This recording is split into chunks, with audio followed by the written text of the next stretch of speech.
Yes, we are. Aloha mai kako. Welcome everybody to our December meeting of the Kuli'ou'ou-Kalani Iki Neighborhood Board.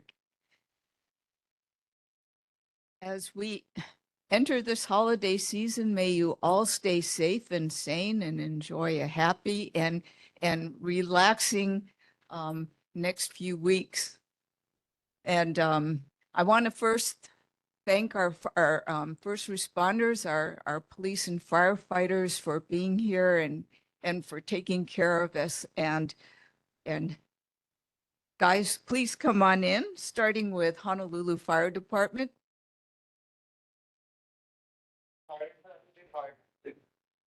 Aloha, good evening, everyone. My name is Firefighter Calistro with Engine 23, Guadalupe Fire Station. Just wanted to share with you guys the statistics from last month, November 2024. We had 2 activated fire alarms, but happy to report no fires. There were 30 medical emergencies and 3 motor vehicle collisions. If you guys wanted to find any more information or details, you can go to fire.honolulu.gov and look under the news and info tab. And as the holiday season is well underway, we just want to give you guys some cooking and safety tips. There's going to be a lot of family gatherings and cooking going on, so it's very important to remember that cooking fires are the leading cause of house fires and home injuries. So stay alert while cooking. If you're sleepy or under the influence, try to avoid using the stove or kitchen. Always stay in the kitchen while cooking and don't leave the stove, oven, or other heating appliances unattended. You can utilize a timer to remind yourself to check on the food. Keep flammable items like oven mitts, wooden utensils, food packaging, and towels away from the stovetop. And keep your children and pets at least 3 feet away to prevent burn injuries. If you have any questions, you can email the HFD Public Affairs and Media Liaison at HFDNHB, as in Honolulu Fire Department Neighborhood Board. Once again, HFDNHB@honolulu.gov. If anyone has any questions. Any questions for Honolulu Fire Department? Janine, please go ahead. Aloha. This is my annual mahalo to the Guadalupe Fire Station for saving my nephew's life. And because you did that, our family is so much happier. He has 2 sons that we celebrate every year. Their birthdays, and they're getting older. They're actually almost teenagers now. So just want to thank you that the work that you do is very important to us, and we mahalo you so much, even though, you know, I should tell you this every time, but I always try to save it for Christmas time because that's when we really appreciate you. Mahalo. Thank you very much, Janine. Any questions or other mahalos for our firefighters?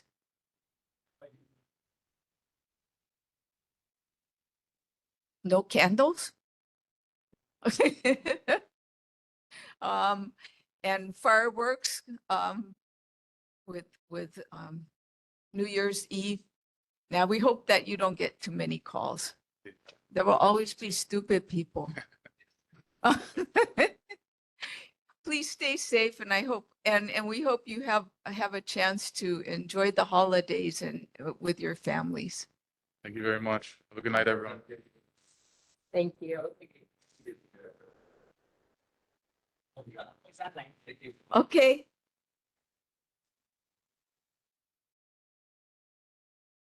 Honolulu Police Department, please go ahead with your report. Good evening, I'm Lieutenant Thompson from District 7. I'll start with the stats from November. There was 3 motor vehicle thefts, 7 burglary cases, 16 thefts, and 8 unauthorized entry into motor vehicle cases. And total calls for service for the month of November is 5,889. The tip for the month, we're going to do holiday safety tips, being that we're in the holiday season. The tips can be found on our website at honolulupd.org, but I'll go over some of them. But some of the tips are regarding safety at home. Remember to lock all doors and windows.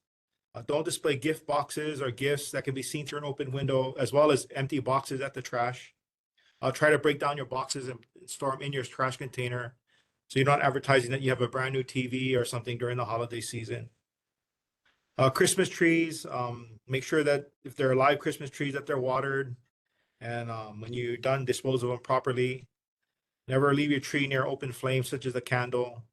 And turn off Christmas lights when you're asleep or if you leave the home. Make sure the conditions of the lights and the cords are in good shape. Replace them if they're frayed or worn. And then be careful connecting multiple strands together or overloading an outlet. Never use candles on trees.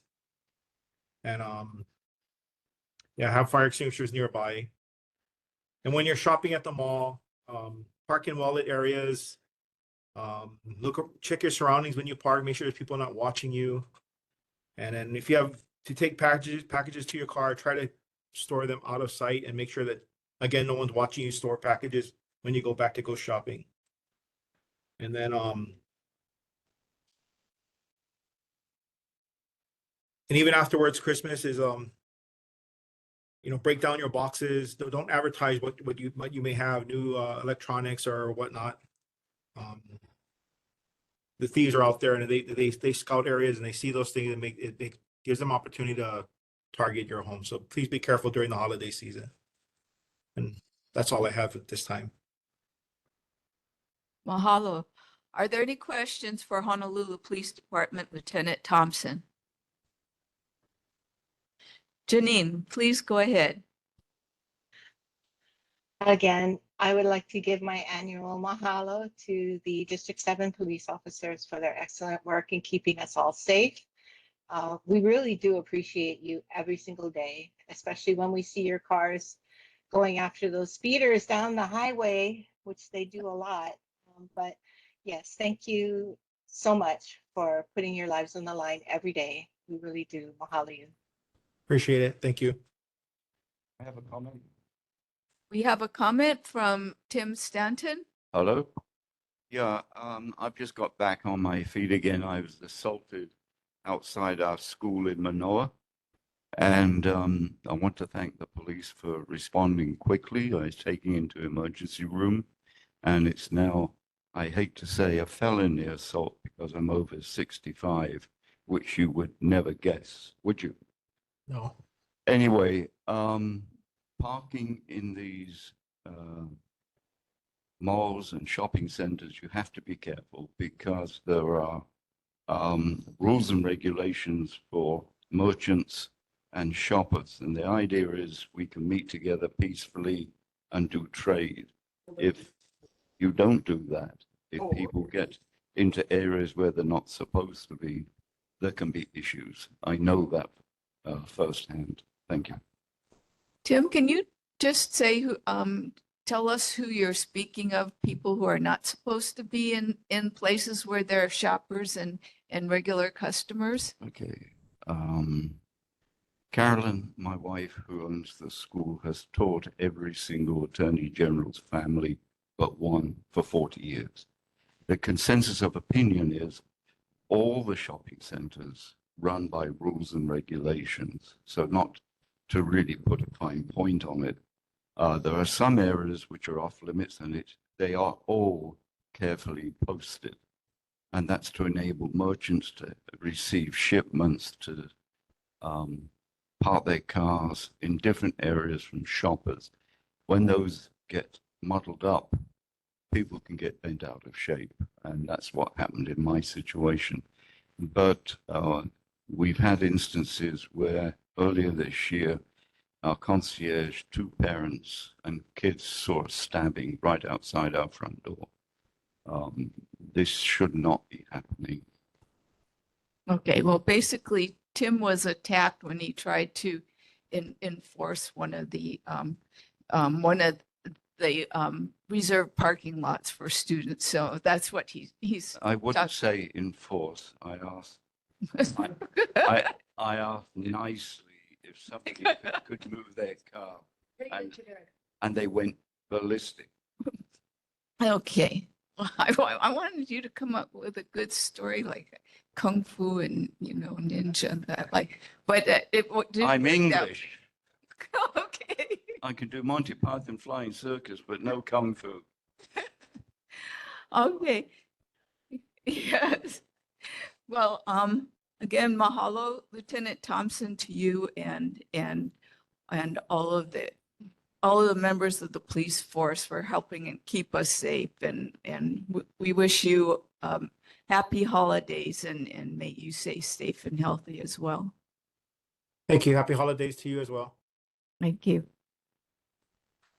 Our next report is from Christopher Sugimoto of Board of Water Supply. I am here, Chair. Hi, Chris. Hello, everyone. My name is Chris Sugimoto from the Honolulu Board of Water Supply. I would like to share my report. Okay, so for this month's report, I have the main break report for the past 2 months since it wasn't available last month. There were 2 water main breaks that occurred in October. First one was on October 9th. It was an 8-inch main, and the address was 2248 Hikino Street, and it was installed in 1988. The second one was on October 12th. It was also an 8-inch main. Address was 1583 Hua'aina Street, and it was installed in 1969. There were 2 water main breaks in the month of November. First one was on November 1st. It was a 12-inch main. Address was 5850 Haleola Street. It was installed in 1966.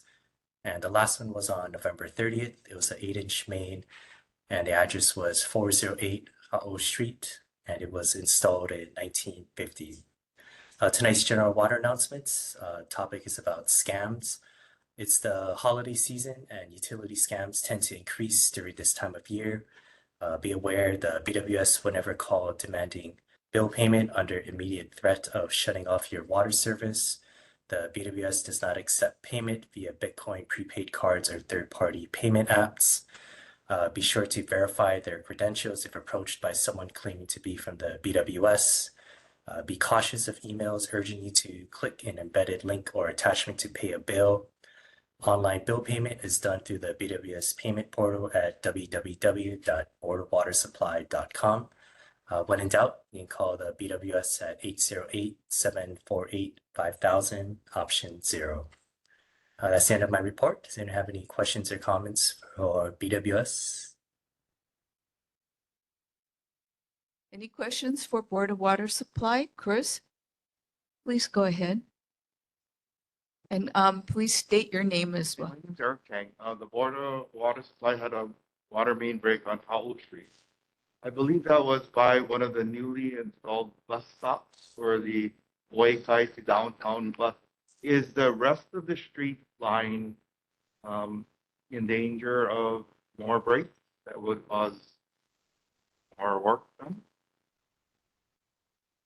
It shouldn't be. I'll bring that question back, and then I'll have a better response for you for next month's board meeting. Okay, thank you.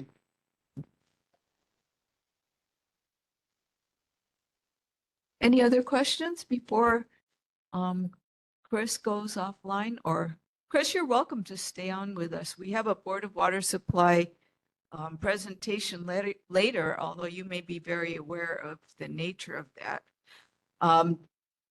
Any other questions for Chris before we go ahead with board business? Okay. Having no more questions for you, we wish you happy holidays, Chris, and thank you very much for working with our community. All right, mahalo, everyone. We will now go on to board business. And I'm happy to say that we can conduct board business because we have reached quorum thanks to the Neighborhood Commission, which has okayed a temporary reduction in the number of neighborhood board seats to 13 at least until June. So we can conduct business with 7 people present. And I thank all the board members who are here for making that possible. Our first order of business is vacancies. We have 1 vacancy each in sub-district 1, 2, and 6. So 1 is Lower Wailaiki, 2 is more Upper Wailaiki, and 6 is Aina Haina. Do we have any volunteers to join the board in either one of these sub-districts at this time? Okay, we will go on. We are behind on approving our regular meeting minutes. And since we have quorum, let us get on with this. So the meeting minutes from May 1st, August 7th, September 4th, October 2nd, and November 6th, 2024 have been distributed. Does anyone have corrections to the minutes?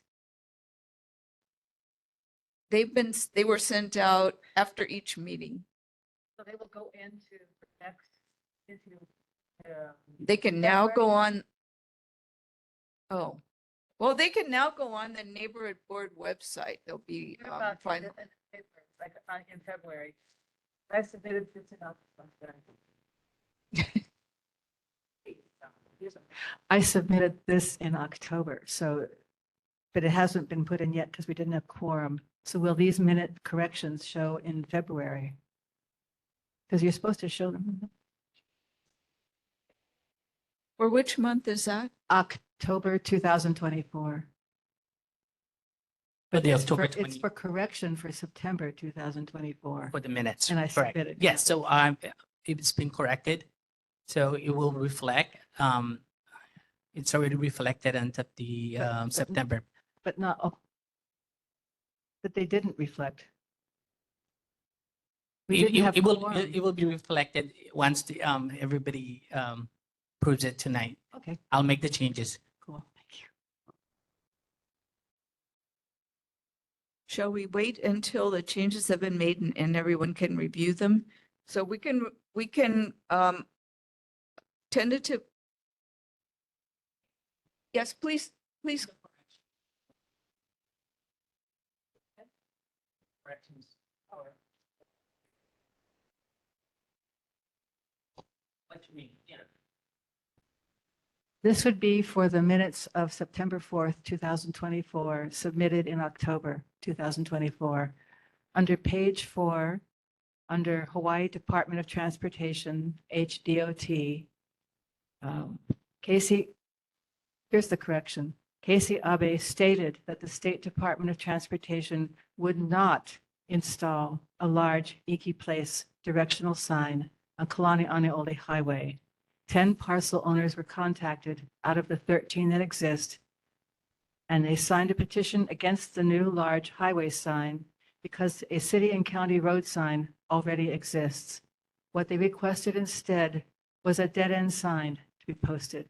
City Councilman Tommy Waters supports the Iki Place residents' requests.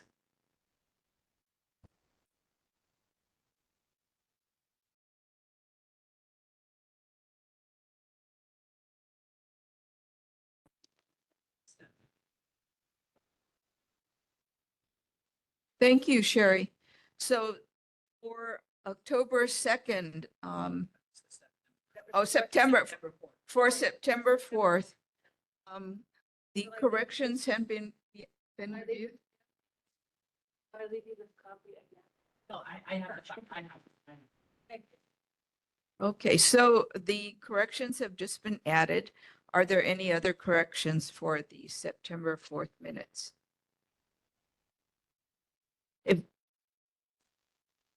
If there are none, then the September 4th minutes are approved as amended. So let me go month by month real quickly. So for the May 1st minutes, those minutes have been distributed. Are there any corrections to the May 1st minutes? Janine, go ahead. Sorry, Janine, Chair, do you I have a don't, question? I Yeah. don't have any corrections to the May minutes. I'm just wondering what happened to June? We met on June 5th and we had minutes, but they're not here. So Adele recalls that they were approved.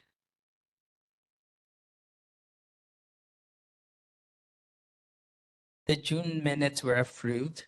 Because on September, on August, no, we met in July, we were in recess, right?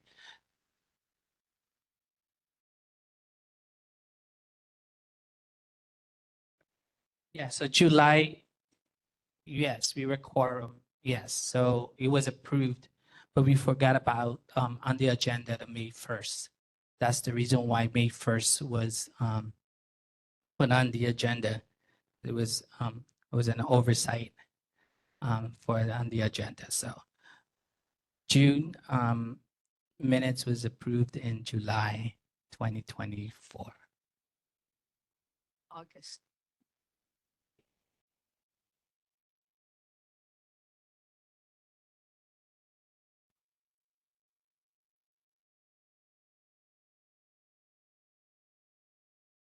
Excuse See, me. this is why we have to meet quorum, because going back is painful. Okay, so May 1st, are there any corrections to those minutes? Okay, if not, the minutes are approved. Going ahead to August 7th, which was our initial convening meeting, are there any corrections to those minutes? If not, the August minutes are approved. Moving ahead to October 2nd, are there any corrections to those minutes? Okay, if not, the October minutes are approved. And last but not least, our November 6th minutes. Are there any corrections to the minutes, to those? Okay. Seeing no corrections, those minutes are approved, and we will move on with board business. Was approved. Okay. Next on board business is Tim Stanton absence letter. And let me just explain what that is. So it's very important that all of our board members attend as regularly as they can. Sometimes things do come up. So when they miss 3 meetings, especially if they can't let me know in advance, the neighborhood commission automatically sends out a notice. And the notice gives the board member an opportunity to resign from their position if they so desire. And it gives the board member a chance to come to the board meeting and just let the board know why they were absent so that the board can understand. So Tim, go ahead. This was resolved at the last meeting last month. You voted on it. You remember? I don't remember. I don't think we could. We did not cover. You voted on accepting me back into the flock. Well, we'd like to. Can you just tell us what happened the times you weren't there? I think you I had a will. very good excuse. So just let us know formally and we'll put it in the notes and it'll be done. I wasn't available. I was ill. You were what? Ill. Oh, ill. Okay. So for medical reasons, he was unable to attend, and we totally understand and feel badly for you. So the board, if they want to, can make a motion to vacate the seat. If no such motion is made, the board member remains on the seat. Is there any motion to vacate the seat held by Tim Stanton? Nope, we want to keep you. So it's official now. Now you behave.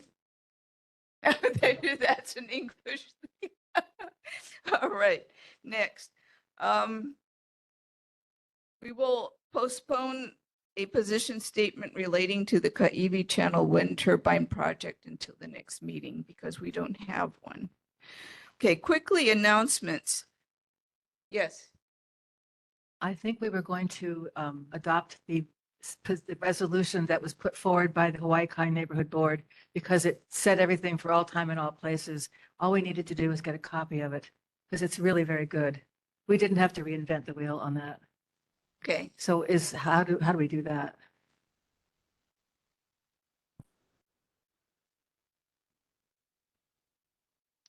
I think the easy way is to look on their board minutes on their website. So Shall we give the board members a chance to review it and send it out to them before, and then we can vote on supporting what they wrote at the next meeting? Because I think it's only fair that everyone has a chance to look at it before they vote. It's a good idea, except we don't meet in January. And I don't know how time sensitive this is. Does anyone know? were you at the meeting? I was at the meeting. The way Kai, yeah. So they made a big point of a motion to.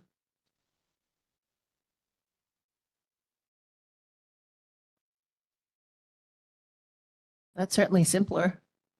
Let's do that. Thank you, Soidel. I move that we oppose the Ka'ivi Channel wind turbine project. I second.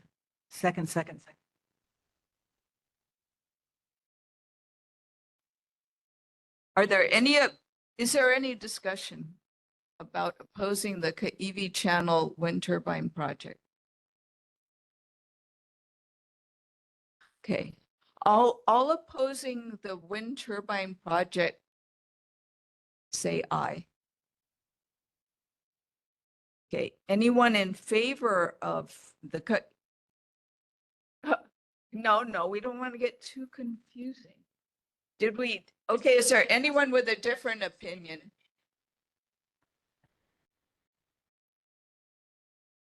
Any objections to the motion? I hear none. Okay, so the Kuli'ou'ou-Kalani Iki Neighborhood Board is opposed to the Ka'ivi Channel wind turbine project. Thank you all. And Yes. may I just clarify for people who weren't here before, we had a meeting here at the neighborhood board and it was discussed extensively already so that we're not just like picking it off the top of our heads. We had a long discussion, heated, and we came to that conclusion months ago. So thank you. Thank you, Carissa.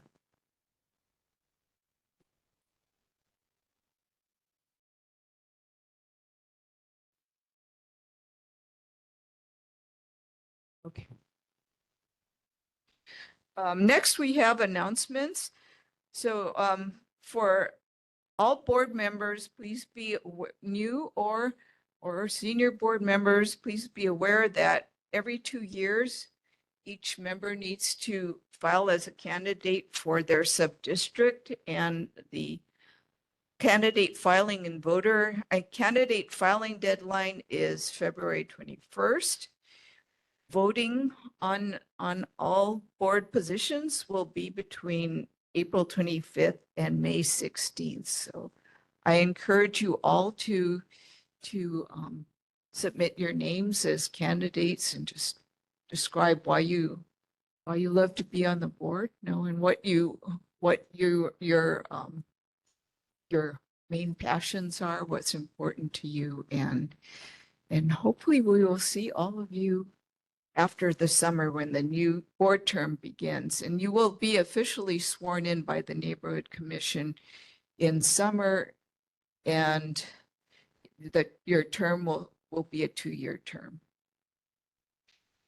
The next announcement relates to a rainwater capture workshop, which is going to be on December 7th. If you would like more information about that, please let us know and we'll send it to you.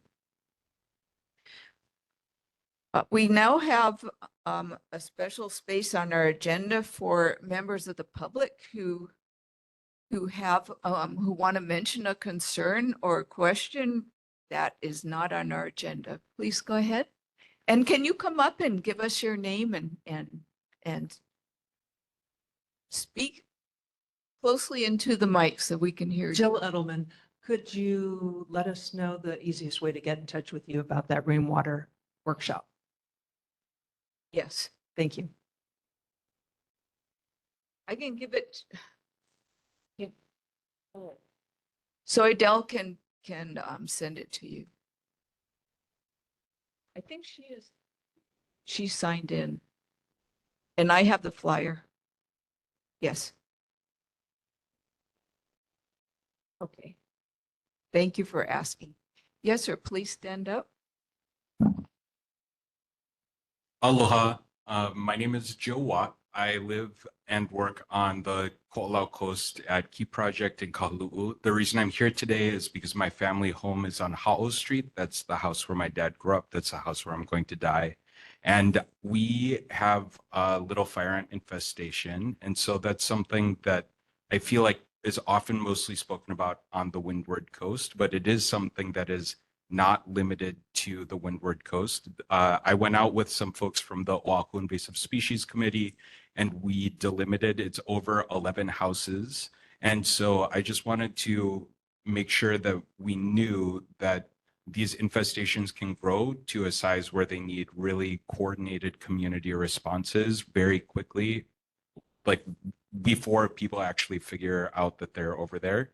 And I'm hoping through the rest of the meeting that we can ask our council members and our senators what they're doing in order to make sure that we on Oahu are doing what we can do in order to manage little fire ant infestations, and knowing that the Department of Ag received $10 million for the management of invasive species this past ledge session, that we're coordinating to increase that number so that we can actually address the problems, but also make sure that that money is being well spent. So that's just kind of the thing. But if you have questions, I would happily answer them. Yes, go ahead, Chair. 2 questions. How did you know that you had them? Did you get bitten? And do you believe you got them from any nurseries? Because I know Waimanalo nurseries had some, and I know some, I don't know if people in town had them. So do you know anything about that? Yes. So I found out that it was from a landscaping job that was done, maybe a month or 2 after a landscaping job at one of the neighbors' houses. They were getting all kinds of bites. And so that's something that I think the landowner needs to follow up with. I don't know if it's the Department of Ag or like consumer protection or what that is, but I think it would be great to encourage people to follow through on those channels. My uncle's house, we were not getting bitten, but my uncle noticed them showing up on his like cutting boards inside of his house if he didn't clean them right away. And I'm like the ant guy, so people call me about ants, and then I go and I'm like, wow, these are sketchy ants. Let's send them to the people. Anyway. The landscaping work that those people, do you know where they got their plants? The ones who did the work? We would have to ask the Department of Agriculture. Can you tell us your name again? My name is Joe Watt. Joe, thank you so much. This is such a good wake-up call. They are so awful. They can blind your animals, and they're pernicious. They're not easy to get rid of, but it's possible. One must be totally diligent about it, however. So I encourage anybody to go to littlefireants.com, which is the URL for Hawaii Ant Lab. And they have lots of really good information there, but this is so good. Thank you so much for coming. Mahalo. Does anyone know the name of someone who could, from Department of Ag or Little Fire and such, should they come and speak to the community and just Perhaps spread awareness? I would not go through DOA, just as a practical matter. I just wanted to chime in on that. This past legislative session, all biosecurity funding was directed towards the Department of Agriculture. That meant that the Hawaii Ant Lab decreased in their annual budget by $500,000, and we'll find out in like January, February, exactly what their staff capacity to actually respond on ground over here would be. One thing to note as well is that like everybody who's funding ant stuff right now is on the windward side. It's the Marines and it's the Castle Foundation, which means that everyone who's coming out to do any little fire ant management in town is doing so on their own time. And that's something that I feel like our city council members should be stepping up and making sure that there's funding for staff to come out here and do this stuff in my uncle's house. There is a guy, his name is Jarrett Lau. He is the Department of Ag entomologist right now. He is currently the one leading the little fire ant response here in Oahu, but he is, it's like a 6-month rotation position and his 6 months are almost up. And I feel like we also need someone who's committed, consistent, and competent in that position. So if there's any way that we can advocate for that. Like when I moved to my uncle's house, I lived with him for a few years. I started growing stuff in the backyard and he was like, that's cool. You planted bananas in the same corner your grandfather planted bananas. And I'm like, wow, that made me feel very at home and it made me really happy. And I think the worry that I would not be able to do those things, or that this idea of like growing my own food in my backyard like my grandfather is something that I would have to spend hundreds of dollars on just to be a livable space, is not really the Hawaii that I would like my grandchildren to grow up in. We have a chance to do something now. This ledge session, next couple of years, is really going to be the turning point for Oahu. So thank you. Thank you. Yes, please. Go ahead. Have the neighbors had issues and have you talked to them? And what means of fighting the fire ants are you trying to do? Yeah, so I went door to door with someone from the Oahu Invasive Species Committee, and we went through and we were able to get in touch with 10 out of the 11 neighbors and tested their yards to kind of figure out where the boundaries of the infestation are. We're waiting to start treatment right now, but somebody from the Department of Ag said that they might be able to help, but it's not scheduled right now. The 2 treatments, there's one of them, it's a toxicant, it's called like Amdro. You can buy it at Home Depot, and it is a poison that will kill the queen. It goes out in a very small amount because the ant needs to eat it and then not die and then feed it to the queen and then she dies. So it's like not enough to kill one ant. So it's very light pesticide application. The other is like a hormone regulator that stops the queen from being able to lay viable eggs. So usually what they'll do is it's called tango. They'll do tango a couple of times and then they'll do the toxicant. And that way the queens are out foraging because they don't have any workers, and then they eat the poison themselves and then they die.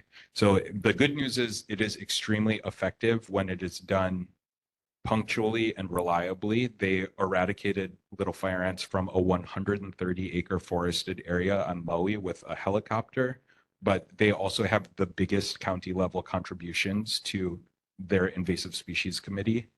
The Maui Invasive Species Committee has about 40 people, and the Oahu Invasive Species Committee has about 12.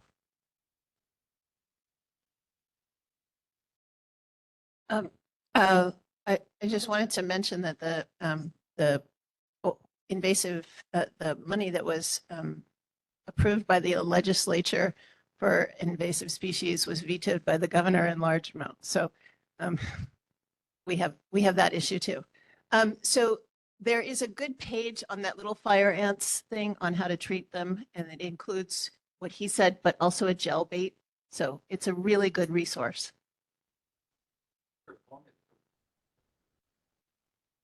From what I heard from people who had been in contact with that first homeowner, it's been about a year and a half, and they went faster down the hedge lines than they did through people's like yards. But they also get spread as people put stuff into their green bins. So like there was one spot where we found them next to the green bin, nothing for 20 feet. And then we found them further down in the hedge. So, but just as a thing, it's not like a windward side thing. Everybody should test their yards because it must have been at my uncle's house for over a year before we found it. And we found it honestly because I was coordinating with I found out about it because I was working with the Oahu Invasive Species Council people, and they said Ainahaina 2. I said, Ainahaina 2, where's that? And then they pull up the map. I'm like, wow, that's my uncle's house right there. And so I went out that weekend, and I think it's just one of those things where we're really very short on capacity because what we need to do is clear. It's just like a lack of hands to accomplish it. So if anybody is able to do the testing of the yards, the instructions are on the stoptheant.com, littlefireant.com, to just do the peanut butter test, test your yard, test your cousin's yard, test your auntie's yard, test your everybody's yards. And then once we know where they are, we can do something about it. So thank you. Our street goes through the entire valley. It's very long. Can you let us know what block is involved so we can at least let people know where to be more aware of it? Just the block, not the. Yeah, it's pretty close to the front. And everyone who we did delimit the population, so we like found the edges. We went 2 properties beyond the edge. So everybody in that area has had their door knocked. Yeah, close to the front school? of the valley. Yeah. So it's close to the school, that end, So to Um, the elementary school on the other yeah. side. yeah. But I mean, it's the NoHo Street right there. If I say it's right there. It's right there. Yeah, and then Mocha from there. Yeah. But I mean, this is one of the other things too, is that I think it's really important to recognize that like it's nobody's fault that we have little fire ants, but it's nobody's fault that we have fire ants today, but it kind of is everybody's fault if we still get fire ants in 5 years. So instead of trying to figure out like, oh, everybody should be careful with their green waste. Everybody should be careful with what companies they're working with. Everybody should be testing their yards as soon as anything goes in, if it's landscaping, if it's gravel, if you're buying potted plants. And then I think we need to expect the Department of Agriculture to be taking action against like the uncontrolled spread of these things. So it's really important that we support the nurseries and farms in like getting rid of their own infestations, and then we handle this stuff out in the neighborhoods. But Oahu is far from gone. Like we have quite the ants are so easy to treat. Like we can really do it as long as we are consistent and we know where they are. So I just wanted to shout that out. And I do again hope that we are able to see more commitment to boots on the ground from all of our different levels of government. Thank you. Please stand by. We well, you may sit down, but we have our officials coming on right after the public concerns get aired. So Awesome. we And may have more questions for you. I'll throw out my email address too for the record in case it's helpful. So it's Joe, JOEW at keyproject.org. That's KEYPROJECT.org. Thank you. Thank you. I have a suspicion that if a certain Dr. Green had some of these on his lawn, things would happen pretty quick. So therefore, can't we, with our elected officials, give them a nudge that this is like an avalanche waiting to fall if we're not careful? Well, we will, yes, who is here? Oh, great. Okay, let us, are there any other concerns that are not on the agenda? Because I'd like to go ahead to our officials' reports and get some commitment from them, or at least let them hear about the fire ant concern or discovery in Aina and to look into it. Does anyone else have something that they would like to mention before we go to the officials' reports? Okay. So first is Congressman Ed Case's representative, Julia. Is she here? Julia, are you here? No? Okay. Next, Dita Holyfield. Is there a representative for Mayor Rick Blangiardi?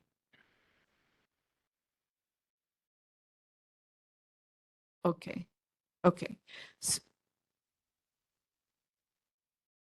We can pass this on though. Yes, Janie, go ahead. I did Oh, want to Jean. put on the record my dissatisfaction with the way Representative Case voted on HR 9495, which would give our incoming president the power to dissolve any nonprofit he didn't like, say the ACLU, Planned Parenthood, or even Hawaii Community Foundation if he didn't like it. So I really am upset that he did that. And I have written his office, but he really needs to know that that is something he should not be voting with Republicans. He was one of 15 Democrats who did that. And so I'm just absolutely disappointed in him doing that. Thank you, Janine. That will go on the record. Next is Governor Josh Green's representative, Dave Day. Hey, Dave. Hello, I'm here. Can you hear me? Yeah, welcome back. Oh, thank you. I am ill again today, but I'm able to be here. I did hear, so Joe, was your email joe.w@keyproject.org? Is that right? No dot, JOEW so- at keyproject.org. I'm sorry. So Joe, what is your last name? Watt, that we can- WAT. I just want to let you know that I heard what you said about little fire ants in Aina. I will pass this along to the governor's office. If there's something specific that the board would like regarding little fire ants, I can see if if there's anything that you wanted to arrange for somebody who's an expert or something. If to the extent that we can find one, I'd be happy to try. Is that something that the board would like for maybe, what is it, the February meeting? I believe that what is being requested is to have application of extermination, of potent fire ant killers applied in the area that currently has the infestation. Don't we need to look at the funding again to get it reapplied? I think the thing is consistent funding for the organizations that manage Exactly. these infestations and like future invasive species. There's a lot of different things that have come in over the decades that really change the environment. And even if like there will always be invasive species to manage. So I think it is a really long-term benefit to consistently fund biosecurity efforts, both at the port and then once things have escaped. It's really important. Sure. Thank you. So Joe, what I'll do is I will provide your name and contact to the governor's office, and we'll. I think what I'll request is that somebody reach out to you to get specific information, and then for the next meeting, I'll ask for the governor's position on funding sources for biosecurity. I know that biosecurity, that some legislators I've heard intend to introduce measures this next year. I don't know the exact substance of it, but I can try to get more details for the board. Thank you, Adam. Are there any items of news that you would like to pass on to us? Yeah, and so actually, it was 2 meetings ago. There was a gentleman who it was a member of the public who had a question about the state building code council, and I just wanted to provide. There was a recent article, and I'm just going to drop this into the chat relating to Governor Green administration, specifically Scott Glenn, who is one of his housing leaders, who's speaking about getting the building code council up and running again. So if I can figure out how to do this, I will just drop that into the chat. Besides that, I'm open to any other questions to the extent you have any. Does anyone have questions for Governor Josh Green? And you are speaking to Dave Day, who is a neighbor of ours, New Valley, right, Dave? Kuli'ou'ou. Kuli'ou'ou, okay. He's a great guy and he understands things that are happening in the community. So any Any other questions for our missions for Josh Green in the next couple months? Okay. Thank you very much, Adam. We wish you, I mean, Dave. I'm already on to Adam. Dave, wish you a wonderful Christmas and New Year, and hope to see you around, and please try to get well soon so you Oh, can thank you. enjoy the And then, so I'm holidays. having trouble dropping the link. It's a Civil Beat article. I'll just give, if I'll just say it into the record. The article is entitled "Safer Buildings versus More Housing: How New Building Codes May Impact Hawaii." It was an article by Thomas Heaton of Civil Beat. Thank you very Okay. much. Thank you. All right. Our next representative is for City Council Chair Tommy Waters, represented by Adam Dew. Thank you, Chair. Adam, are you there? Yes, can you hear me? Can. There you are. Great. Thank you, Chair, and thank you, members of the board. We did email out our newsletter to you guys earlier today. It can also be found on the council website. I do have some updates about some legislation that will be heard at our full council meeting. That's next week, Wednesday, December 11th. I know this neighborhood board is particularly concerned about vehicle and pedestrian safety. So I thought you'd be interested in Bill 61 relating to wheelies. Bill 61 would prohibit wheelies on public streets by drivers of electric bicycles, mopeds, and motorcycles. This past summer, it was estimated that paramedics responded to about 2 e-bike crashes per week. Another one is Bill 24, or this is actually a resolution, 24176 relating to Queen Theater.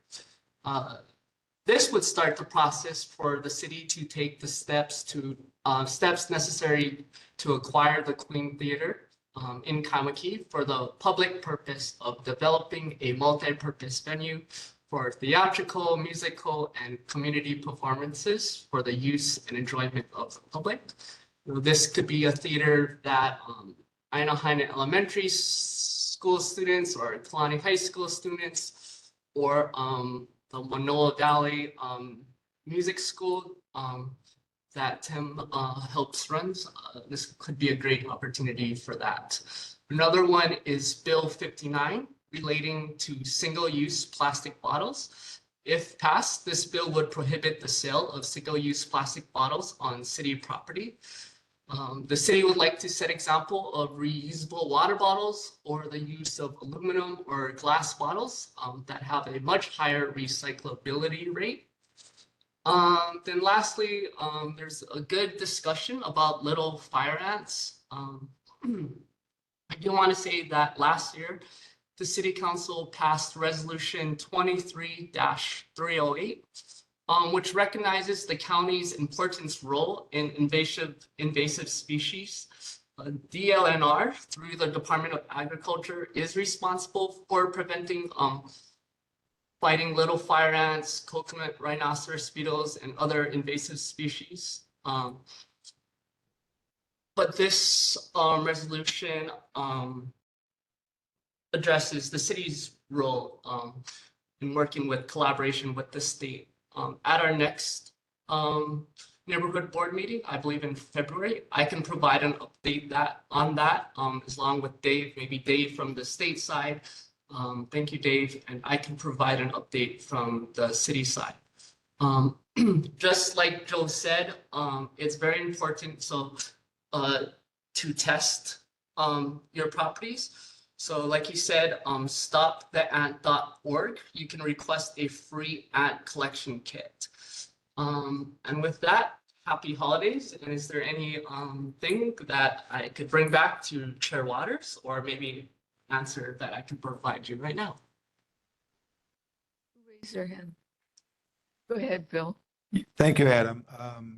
I've asked you a couple of times about the Wailupi stream, which I call the Wailupi jungle Nothing's been done. They did start up at the Boulder Basin, started work, and then just quit. And I thought they were going to continue from the second bridge to the ocean, and nothing's been done. And if you have an update, or if you need to visit the stream or the jungle, it'd be great, because to me, it's a fire hazard for the entire valley, and it's only getting worse. Any thoughts? Yes, Phil? thank you so much, Phil. Unfortunately, I do not have an update for you. As you know, we do have a few requests to the department for not only its maintenance of the overgrowth vegetation, but also to increase that. The department was supposed to clear it by the end of summer. As you know, we're well into the winter already. It is frustrating. I hear you. Wailupe is one of several streams that's in your district that need to be addressed. Again, I apologize for the department. I mean, they are separate from city council, but I'll do my best to obtain. I mean, our next meeting is 2 months from now, so hopefully I can report that it's been completed. But at the very least, I'll try my best to get a timeline. Have Thank you you, had Phil. an opportunity to inspect the jungle or the Yeah. stream? Yes, thank you. What's your thoughts on that, Adam? It's terrible. So Chair Waters, and I and the rest of our staff, we go out into the district every Friday. We stop at Wailupe Stream several times a month, and we very much agree with you. We hear from many constituents whose backyards abut the stream, and the overgrowth, goes into their yard. Of course, there's also the flooding concerns. That's also very concerning as well. Hi, Adam. This is Zoidel. The mayor's report is actually out. There's a response regarding Wailupe Stream. They have started on the Boulder Basin of the upper city portion of the stream along Hainayuka Drive on September 30th. Work is progressing downstream, and the lower area work is being scheduled with the availability of the DFM's crane where access is limited. So the crane is currently in the shop for repairs due to problems with the hydraulic system. So they're actually working on it, but that's what we got from the response from DFM. Oh, that's awesome. Thank you so much. So I'll work with the mayor's representative, Director Gita Holyfield, on providing another update for the next board meeting. Thank you so much. Hi. Okay, Tim? Hi, Adam. Tim Stanton here. I've been laid up for a couple of months, and people have found out where I lived, and I represent them, supposedly. So I live on Pooler Street, and there's a gated community up beyond us, Kahalakua. When we bought our house, the previous owner, there were 2 Porsche crashes into the house, under the house, and through the front door. So the dog's gone bonkers, but I don't have to feed him with people knocking on the door. But a lot of people, maybe 20, 30 houses, have approached me with the speed that people not only come out of the gated community, but come up the hill, because it's the only straight portion of Pooler Street. And I'm not joking when they're doing over 50 miles an hour. So the request is, can we look at doing some speed bumps? Because it's dangerous. Going down Pooler Street, the first big bend is a double yellow line, and there's about 3 houses under construction, and all the no parking signs have gone. And contractors park on the bend opposite a yellow line, and that's just looking for an accident to happen.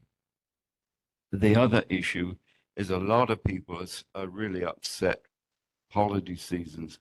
Again, with Kahala the HOA, there was a lady who managed to get an ordinance passed because she's a realtor, and she passed an ordinance which stipulates that nobody can park cars on their own driveways during certain hours.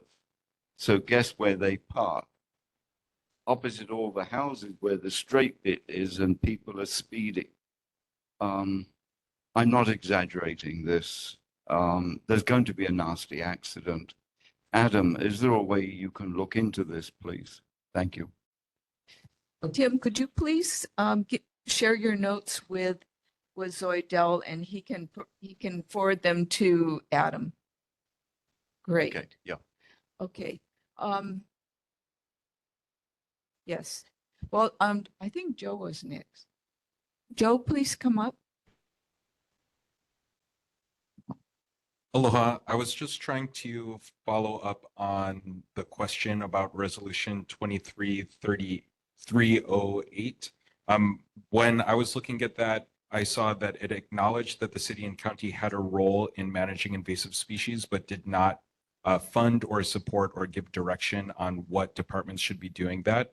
The only ones that stepped up, Board of Water Supply helps manage mountain invasive species for like continued water, but Botanical Gardens said that they would do something, but only in botanical gardens. And I think this example of where at my family's house here on Ha'o Street, there's currently not a great solution for what that looks like. And so I think that I think it's inappropriate for the county to point at the state and say that we're not going to handle a county level issue because the State Department is handling it. So I do think that figuring out where we can fill those gaps is going to be really important. And at the very least, following up and making sure that the Department of Agriculture plan is being effective in our communities is going to be really important.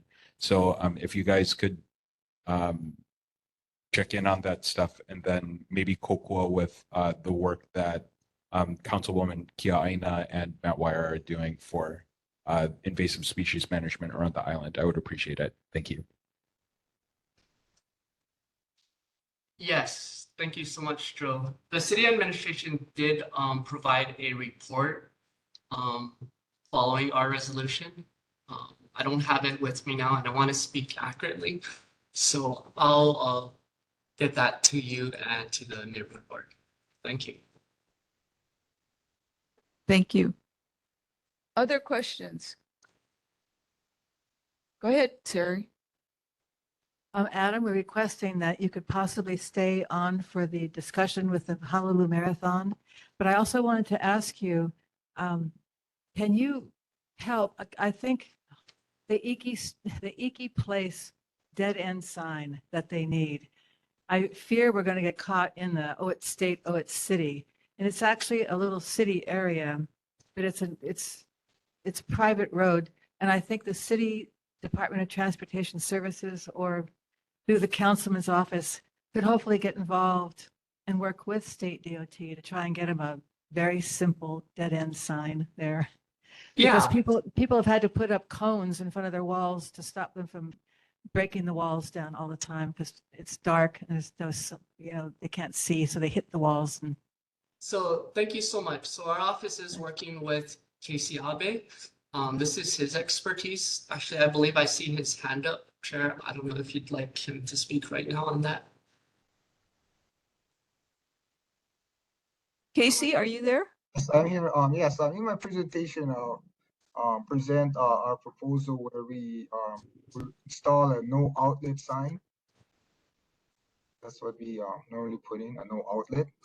If Ms. Spangler or the neighborhood board does not want that, then I would have to talk to our traffic branch to see if we can install a dead end sign. But normally we put a no outlet sign. That's in my presentation. But doesn't something need to be done for this weekend? Don't we have the marathon this weekend? well, no, that's another issue. What we're talking about right now is a little unimproved road that sits like a polyp inside the Wildlife Golf Course community. and it's its own little ancient Hawaiian homelands. And now it's, I don't know who owns it now, but it's private road. It's unimproved, no lights, no sewers, no sidewalks, and people think they're going to get into the Wildlife Golf Course, by going through there. So we just, and no outlet. I mean, do people understand what that means? The dead end is kind of clear, but whatever, the community asked for dead end, but no outlet. We wouldn't fight no outlet. I know that they want something there to protect them. So if you Yes, want to in talk my about that presentation- later. In my presentation, I can show you our proposed plan of installing a no outlet sign. But I checked with our right-of-way branch, and they mentioned that it is a public road, so. Well, it's if, not. whatever you can put up now or faster is good. Oh yeah, That is good. we're just getting, board's approval, making sure it's to folks' satisfaction before I can inform our district maintenance group to start installing the signs. That and the other signs that was in the work order. Do we have to vote on that now, later, when under? Let's do it later. We have, yeah, it's not time for his report actually yet. Any more questions for Adam Du? Janine, please go ahead. Hi, Adam. I know you've grown tired of hearing the fact that, I've had a building permit outstanding for 2 years, but it finally came through. And wouldn't you know it, they had an article in the Civil Beat regarding the Renovation Aloha people and how they don't get any permits at all for their work. And it's a cost of doing business that they get a small fine from the city for doing all their work. And I want to stress that all the people that wait for their own permits, we don't get anything.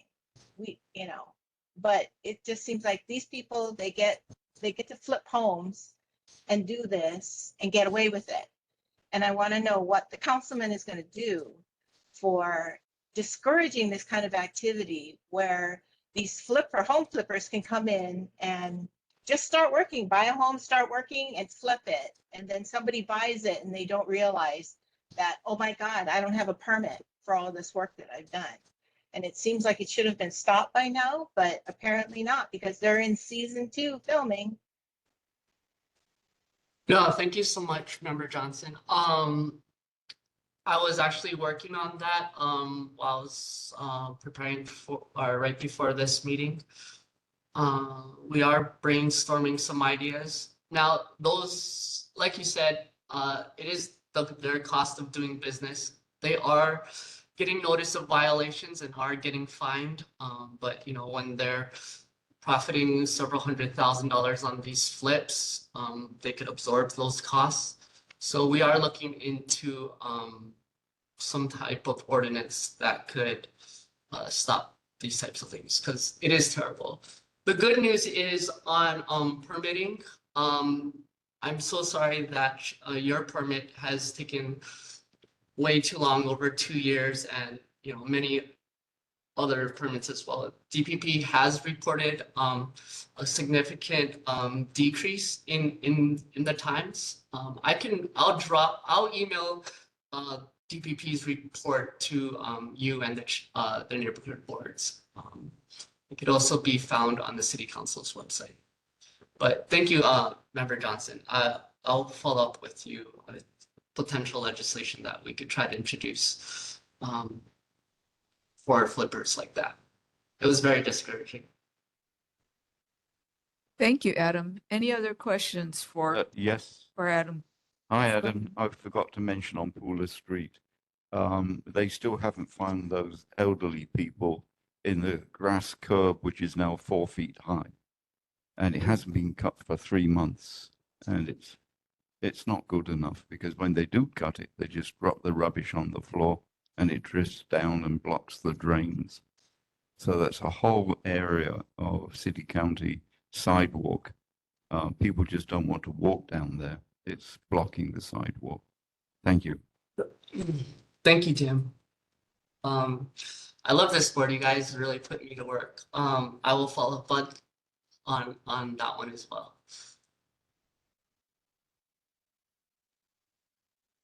Other questions or requests?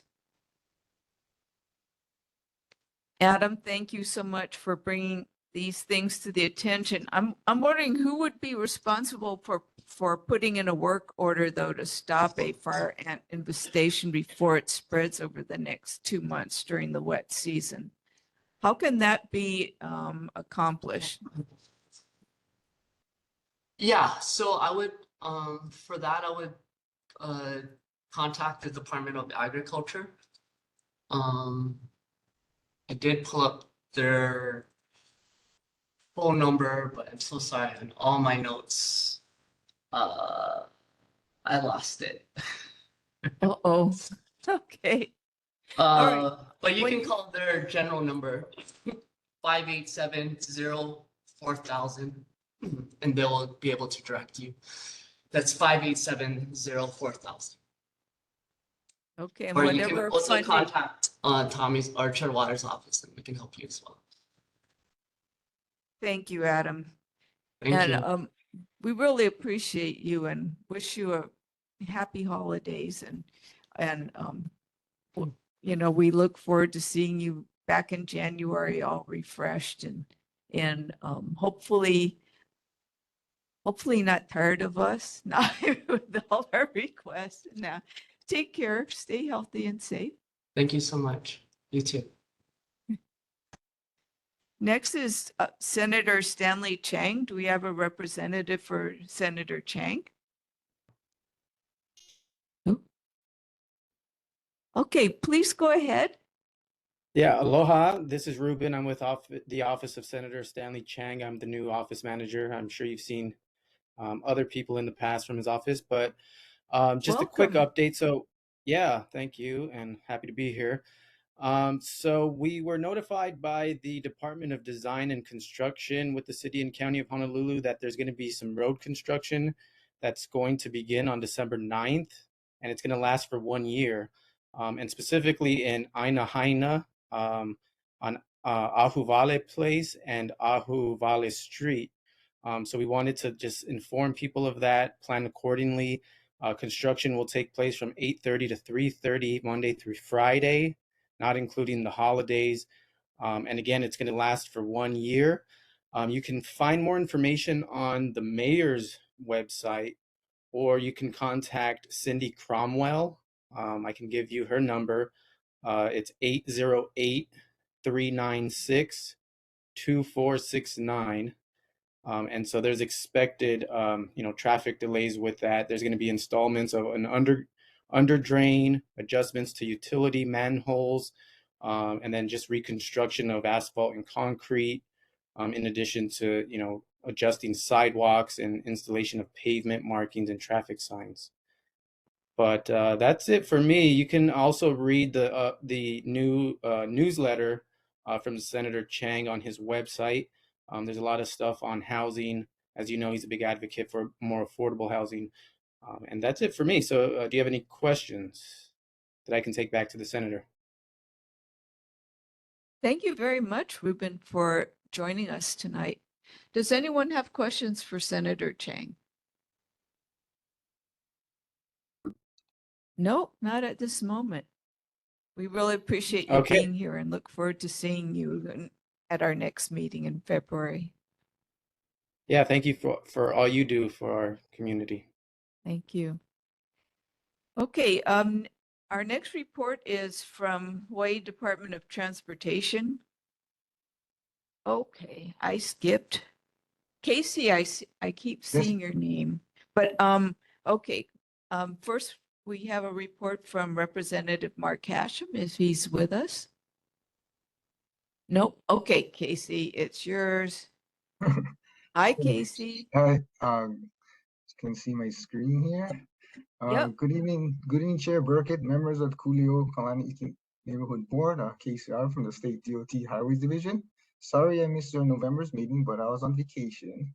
I received an email on Friday, October 4th from Oahu District Horticulturist that they received several complaints of banyan trees along Kalani Highway near the Waialae Iki Park were infested with gulf wasps, which needed immediate attention. I sent an email to Chair Burkett board members Lucas and Spangler, informed them of the situation and the possibility of cutting down the trees.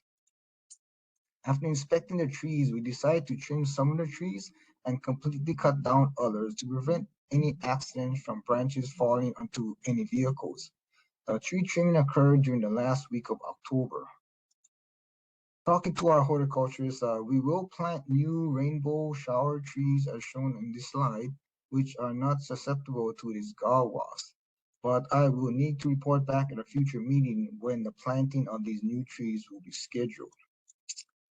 At the October's meeting, I mentioned about the graffiti near Kuli'ou'ou Stream Bridge, Pico Drive, and New Valley Center. I'm happy to report our maintenance crew addressed the graffiti when I did my field inspection last Monday.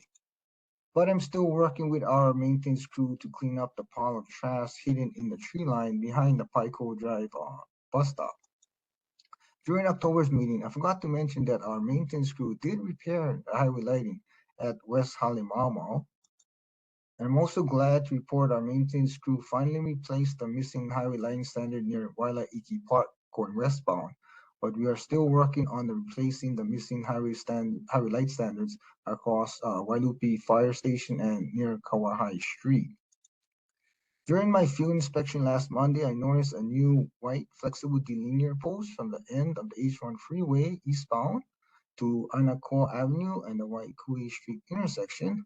I found out that our director's office and our district office received numerous complaints about vehicles traveling eastbound from the Wailai Avenue on-ramp, crossing over the double solid white lines to enter the left turn lane at the intersection so they can make a left turn onto Anakoa Avenue.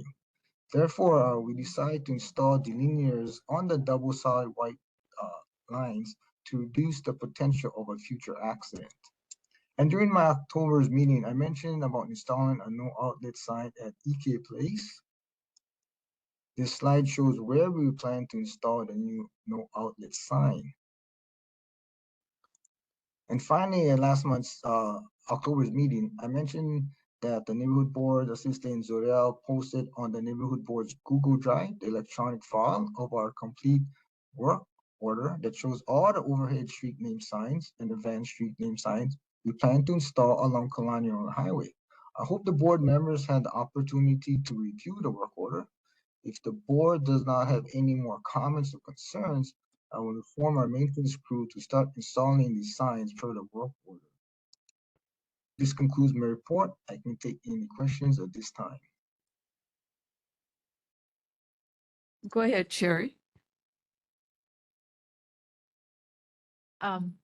Casey, that sign on the highway, I guess it's better than nothing, but I think it's, you know, if people are turning into Iki, I don't know that it's a proper placement. I think they need a sign that's there on the road so that when they're looking to turn in, they're going to see no outlet or dead end. Because out on the highway, I don't think it makes much sense. And I'm not going to be here and tell you not to put it there because something's better than nothing. But it still doesn't solve the residential problem. I guess, yeah, we thought that we put it in front. See, so people driving, they can immediately see the no outlet sign, knowing that they wouldn't turn into that street. If we put it back, further back, some motorists may turn into the road and then see the no outlet sign, and they just would have to turn around. So we thought we put it in the front to emphasize that there's a no outlet. Unless you want to us to put it by the existing stop sign or the sign where we have the street name, the small street name sign, we can put it, behind. Yeah, there is. I thought it could be put on the sign that says Kalani Aniole Highway and Right here? Iki Place. Yeah, this one about.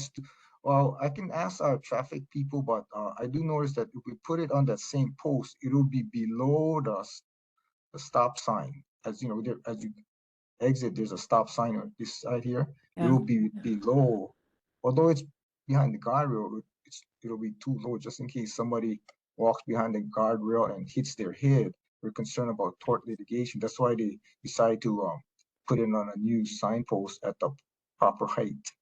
But we can put it, you know, right next to the stop sign.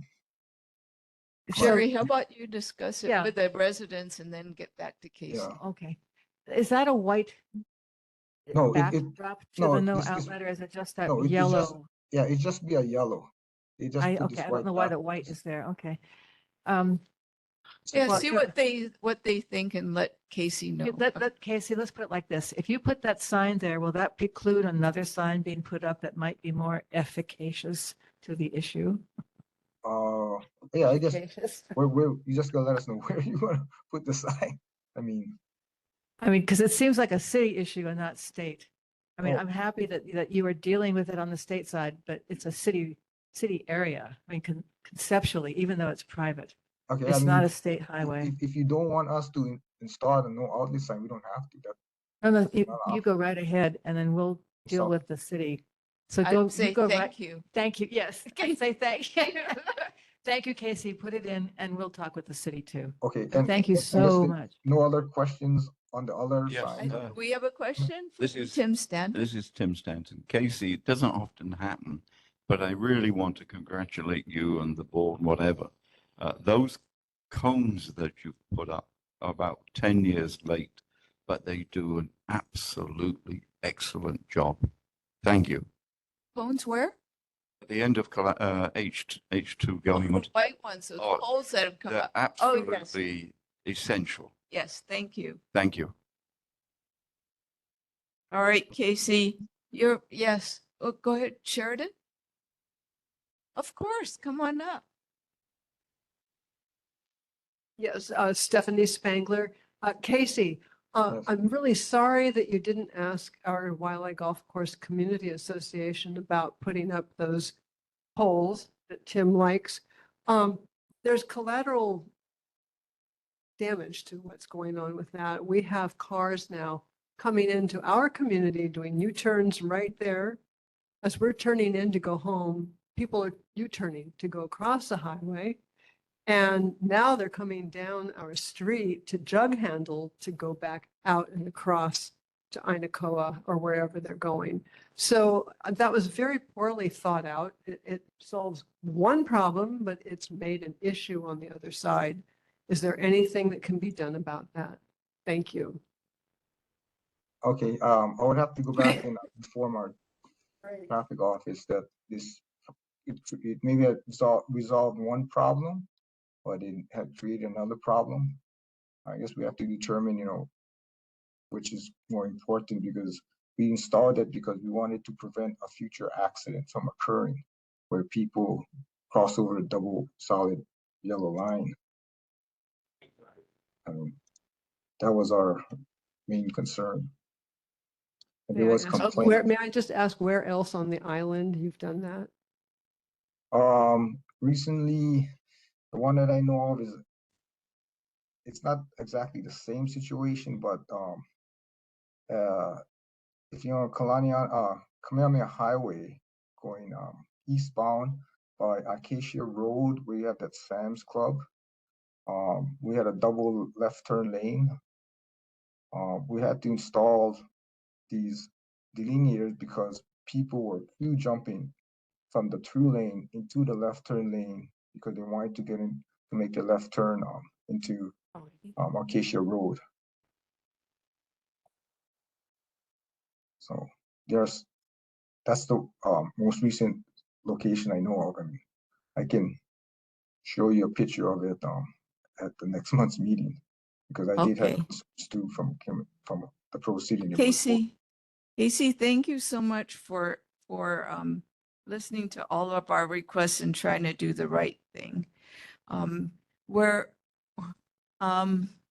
We thank you for being so faithful and trying to help our community, and wish you a very happy holidays, and please stay safe yourself, and may you do Thank some fun things for yourself and your family in the next few weeks. Thank you so much again. We wish you the best.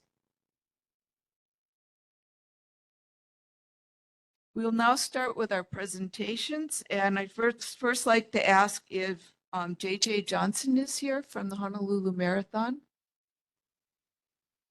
Hey, are you JJ? Okay, all right. Welcome and thank you very much for coming during this very busy time and thank you for all your work in putting on the Honolulu Marathon. Just let you know that the island and the community supports the marathon. We just as you know, once a year it does put some restraints on community movements, and there are some requests on the part of on the part of a segment of our community, and I would like Sherry Spangler, one of our board members, to just go over what the community asked. And please come on the microphone. So I'll that we can start off hear you. reading the comment. Huh? I'll start off reading the comment. Yes, so you answered a number of questions in the Some. email, and thank you for that. So some of this is just going to be a summary for the record. And why don't you just go ahead? Okay. I'm going to read this because I want this to be on Zoom and I want the public to hear the people who tune in on a Lelo. So I thank you, Mr. Johnson, Clarissa, and John Nucci. Thank you for reply and coming to the meeting today. Thank you for sending the picture of the marathon sign below, which we already sent to you. This is the very sign that was placed early AM on the day of the race. And that is the orange sign. Go ahead and read And- what it says Oh, for those who can't see. I was going to do it for the camera. It says, race in progress. Please wait. Police can only assist one vehicle at a time. When it is your turn, officials will move runners. Officers will direct you. Proceed with caution, following officers' direction. Mahalo for your patience and cooperation. The trouble is, we've got a picture showing where the sign is. The police never look at it. And when you ask them to look at it, they won't. They won't look at it. So we've said, you can release people, but they said, no, we have to hold you till 1 p.m. So at noon, people are still sitting in their cars waiting to try and get across the highway. And that's just not friendly. So anyway, let me just finish reading. The trouble is, even Dave Day, who's the governor's rep for our board, lives down in Kuli'ou'ou, said, oh, please do deal with this because we have issues. We can't get out at Kuli'ou'ou. So from what I've heard, it's all the way down the highway. And we are very happy that you're doing the race. We're very happy that it brings in all the people, and people really are happy to be there and they're going crazy. But if there was more oversight by an official from the Honolulu Marathon who had authority to tell the police when there are walkers and gaps, usually starting 10:30 or 11, that they can release the cars. That the police stay out in the highway, they put their back to the residents, and they're rude. And I don't know why they think they can do that. Last one year it was an Irishman with an Irish brogue. And I thought, wow, he's not even from here and he doesn't care. He has not vested to care about the local people. So we, the residents of the oceanside communities of Kalani and Ole Highway, we need a marathon representative with authority to be present at the corner of Waiele Street so that the police security can be directed or be allowed to release traffic, because the police are afraid to do it. What they'll do is turn to us and say, call 911. So one year my sister called 911 and they said, oh, please, we can't do anything about this. Get these people off our back. That was a direct quote.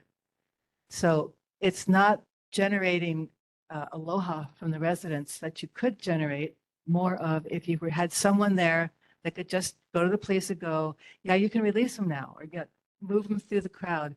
Because by that point, you've got girls in tutus and backpacks and they're on their cell phones and they're having a great time. And I'm happy for that. But you don't hold people captive in the community for all those hours so that people, and the police keep saying, they're doing their best. They're doing their, what's that expression? their personal best time. And these are walkers at this point.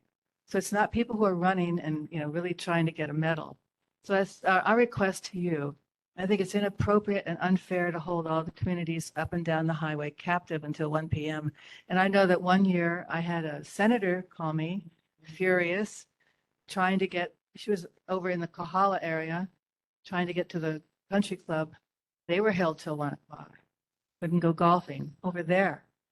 So, and I had representatives calling me, what can you do about this? So what we do need, just per my request, and just to have someone there with authority that can turn to the police, who will not look at us and just say, yeah, you can let someone out now, one by one, when it's safe, when there are gaps in the walkers. They're walkers, not runners. Excuse me, Sherry, so we just need there's one location for which one representative is Since I needed? represent sub-district number 4, Yes. which is the one affected is my community wildlife golf course. I would hope they would see fit to go to Kainani, Paiko, Kuli'ou'ou on the other side. I mean, they told me they couldn't get out.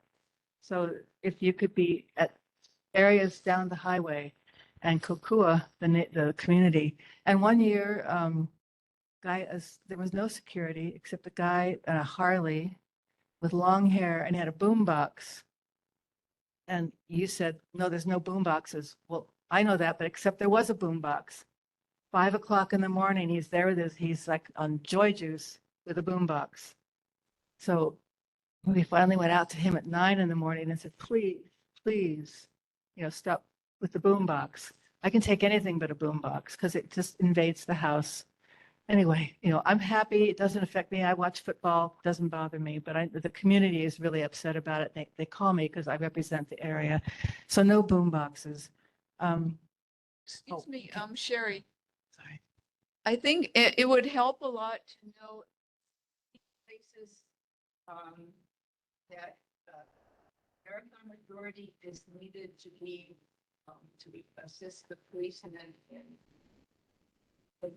letting the residents out, or to ask the policemen to consider letting residents out. Is this one place? For the wildlife golf course, they block Waikui and they block Waiholo. You can't exit there. You can exit only at Waiele. So we need someone at Waiele and Kalani on the Ole Highway because the other exits are blocked.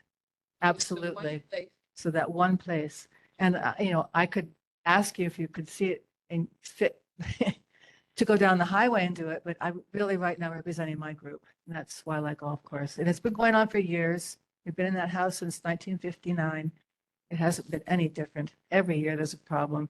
Okay, So and is anything else? Because and the we're number limited on the to orange time. sign, no one ever answers. Then you say, call that number, no one ever answers that number, so that's useless.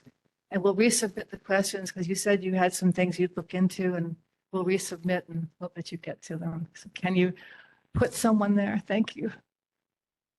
Please go ahead, sir. Thank My you. turn? Yes. Aloha. I've been a resident of Hawaii since 1980, so I definitely understand aloha. And some of these things are new to me. I don't always get out on the course because I am the race director. I've got a lot of things going on. But I do appreciate you and the board coming up with these concerns.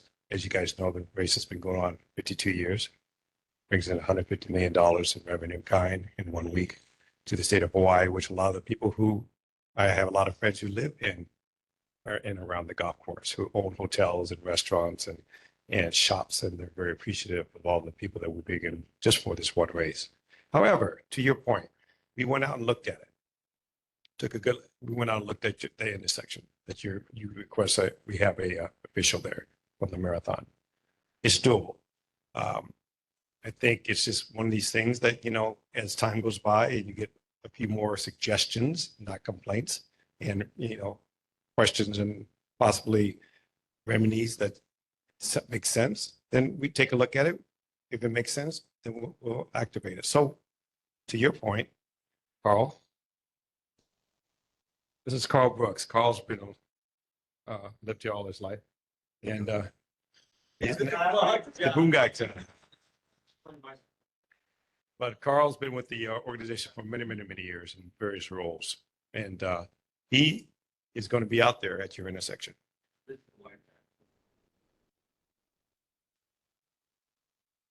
And turn around, Carl. See this, This is what he'll be wearing. Okay.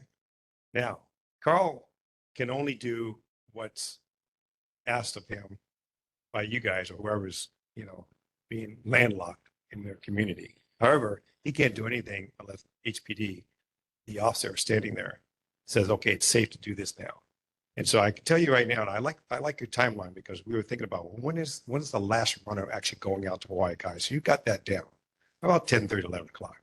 So we're working actively with GP Roadways, who does all of our coning and fencing and all that kind of stuff, and saying, why are we keeping the contraflow going till 2 or 3 o'clock in the afternoon when maybe we can move the walkers, as you say, over to the bike lane, cone it, and then have a double lane and then have a safe route for the cars to go down, which we all know everybody drives the speed limit down the highway. And so those are our concerns too. And as you guys can appreciate, a lot of those walkers are not from Hawaii. They're from out of state, Japanese, blah, blah, blah. And so we have a responsibility to make sure they stay safe as well. So the last thing we need is somebody coming down the highway and say, well, I'm going to make a right. It's safe. And then we have an issue. So at that intersection, we're going to put Carl this year. We're going to take a look at it. This is going to be the test. And then if it goes well and you guys are happy, and I definitely want to hear back from you how it went, then we can start moving down the highway to some of the other communities. I don't want to start just throwing staff out there and then it just becomes a free for all. So I think your neighborhood and that intersection there is prime to try to do something like this around that time frame, 11:30, and come back to me and say, yeah, it worked. That would be wonderful because the police stay out in the middle of the highway and they never turn back to looking at the cars. Yeah. They I don't control do it. the police. Yeah, I know. I pay them, but I don't control. Well, they're not doing their job. Have you talked to the police department or the chief and get their, why they're not letting the cars go by? Yeah, well, it's not the chief, so it's special duty. And Dana Sosa, who's amazing in special duty, they rotate, I think every 2 or 3 years. But this guy's like 30 years I've been the race director. He's probably the best special duty guy. And he understands the concerns. He was also emailed that email that you guys sent out to me. So they'll do their best. They've got 400 some odd police officers out there spread along the course, not just along the course, but around the course as well. In addition, we have a lot of other security stuff that I can't talk about only because of a mass amount of people moving through a community and what happened in Boston, we don't want to have happen here. So there's a lot of stuff. There's a lot of moving parts, but this one sounds like this is something we can at least try to see how well that goes. Go ahead. Last question. Hi, Stephanie Spangler. Thank you so much for being here. Really appreciate it. I know that Jim Barahall came many years ago and made all these promises, and it was working out well. That's how we got the orange sign. What the police do when they are trained to do it or are told to do it. Please go closer to the mic. Thank you. When the police are trained to do it or told to do it, and that's what counts is what the police are told. They'll say it's not safe, and then they'll just keep us locked in. What they've done before in a good year is when there are large gaps, they'll say, okay, assure a car out very slowly, and then one police officer directs them behind the car goes forward, then the other directs them this way, and then one car can go through. And it's operated very smoothly, 10:30 or 11. But last year we were locked in until 1 o'clock, and I was out there on the phones to everybody, and finally the policeman just like pulled the barricades and opened it up. But he kept saying it was the supervisor that he had to talk to. And who is the supervisor? What did permits give you permission to do? And what does your police head of all of this have to say about ushering cars through safely? That's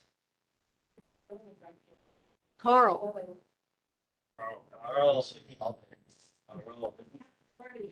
Of course. Okay. Can I? Frank, go ahead. Make sure you bring mountain puas and he likes candy too. A comment, please, from Hi, Frank. thank you for coming on. First of all, how it works is HPD will assign somebody to be in charge of the overall operation of marathon, and they meet with them. Okay. The officers are on the roadway and at the park are special duty officers. The person in charge does not have an opportunity to meet with the entire special duty officers assigned. Suggestion, would it be possible? I know it's making more work for you, but like for some of these major intersections or where we need to break traffic, to have written instructions given to those officers who are assigned to those posts. And that way, if we enhance communication, we eliminate problems. Yeah, I like that idea. We can do that. Not much more work for me. I'm only running the 4th largest marathon in the United States, so it's not a lot of work. Well, sir, thank you. Oh, you have a question? Oh, please come up. Aloha, everybody. Ernie Lau, manager for the Honolulu Board of Water Supply. I just want to thank Mr. Johnson ahead of time for using the event to demonstrate that they are also good stewards of our water resources in our community by practicing conservation and not wasting water. The other year, when there was a marathon, we received complaints from people that water is just being wasted, allowed to run continuously throughout the duration of the race. So I just want to thank Mr. Johnson ahead of time that I will not hear from anybody complaining about waste our precious five, that he will be a good citizen of our community because we all live on an island together and we are one community. So thank you, Mr. Johnson. Had a nice in-depth meeting with Ernie and his staff down at the Board of Water Funds. It was very, very informative. Thank you. So suggestion in putting somebody in the intersection, written notice for the officers at those various intersections of what they should do in their hand. It's all good suggestions. We can definitely do that. Yeah. It basically will be a copy of the sign that's too far back. That sign should not, when I saw the picture, going, that makes no sense. The officer would have to walk a mile to read the sign, to walk another mile to go. So we're going to move that sign up. You're also going to start seeing newer signs. We're going to rebrand the marathon a little bit and make them look nicer. So. Yeah. Yeah. Okay. There's the phone number right there. Yeah.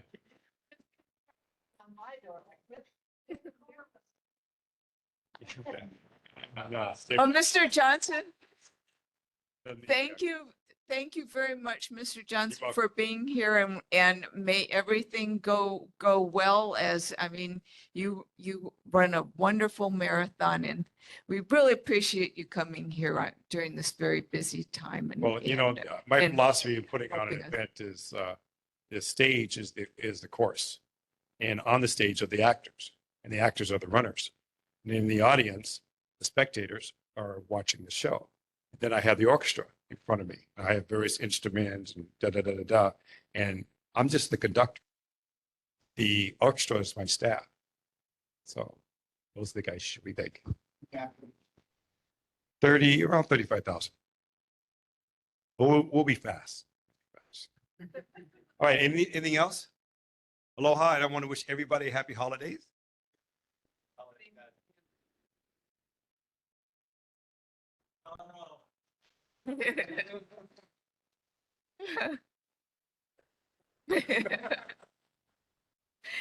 All right. Our next presentation is by Max Markridge regarding the PUC energy docket.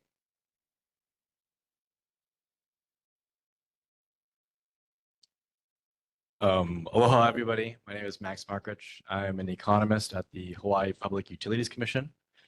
I have some slides up there. Thank you. So the Public Utilities Commission is undertaking an effort to increase public engagement and get folks more involved in the energy regulatory issues that affect people's everyday lives. And so that's why I'm here to reach out to all of you to inform you about the work that we do, particularly the energy equity and justice docket that we have ongoing, and provide some information about ways that you can participate and why we'd like you to do so.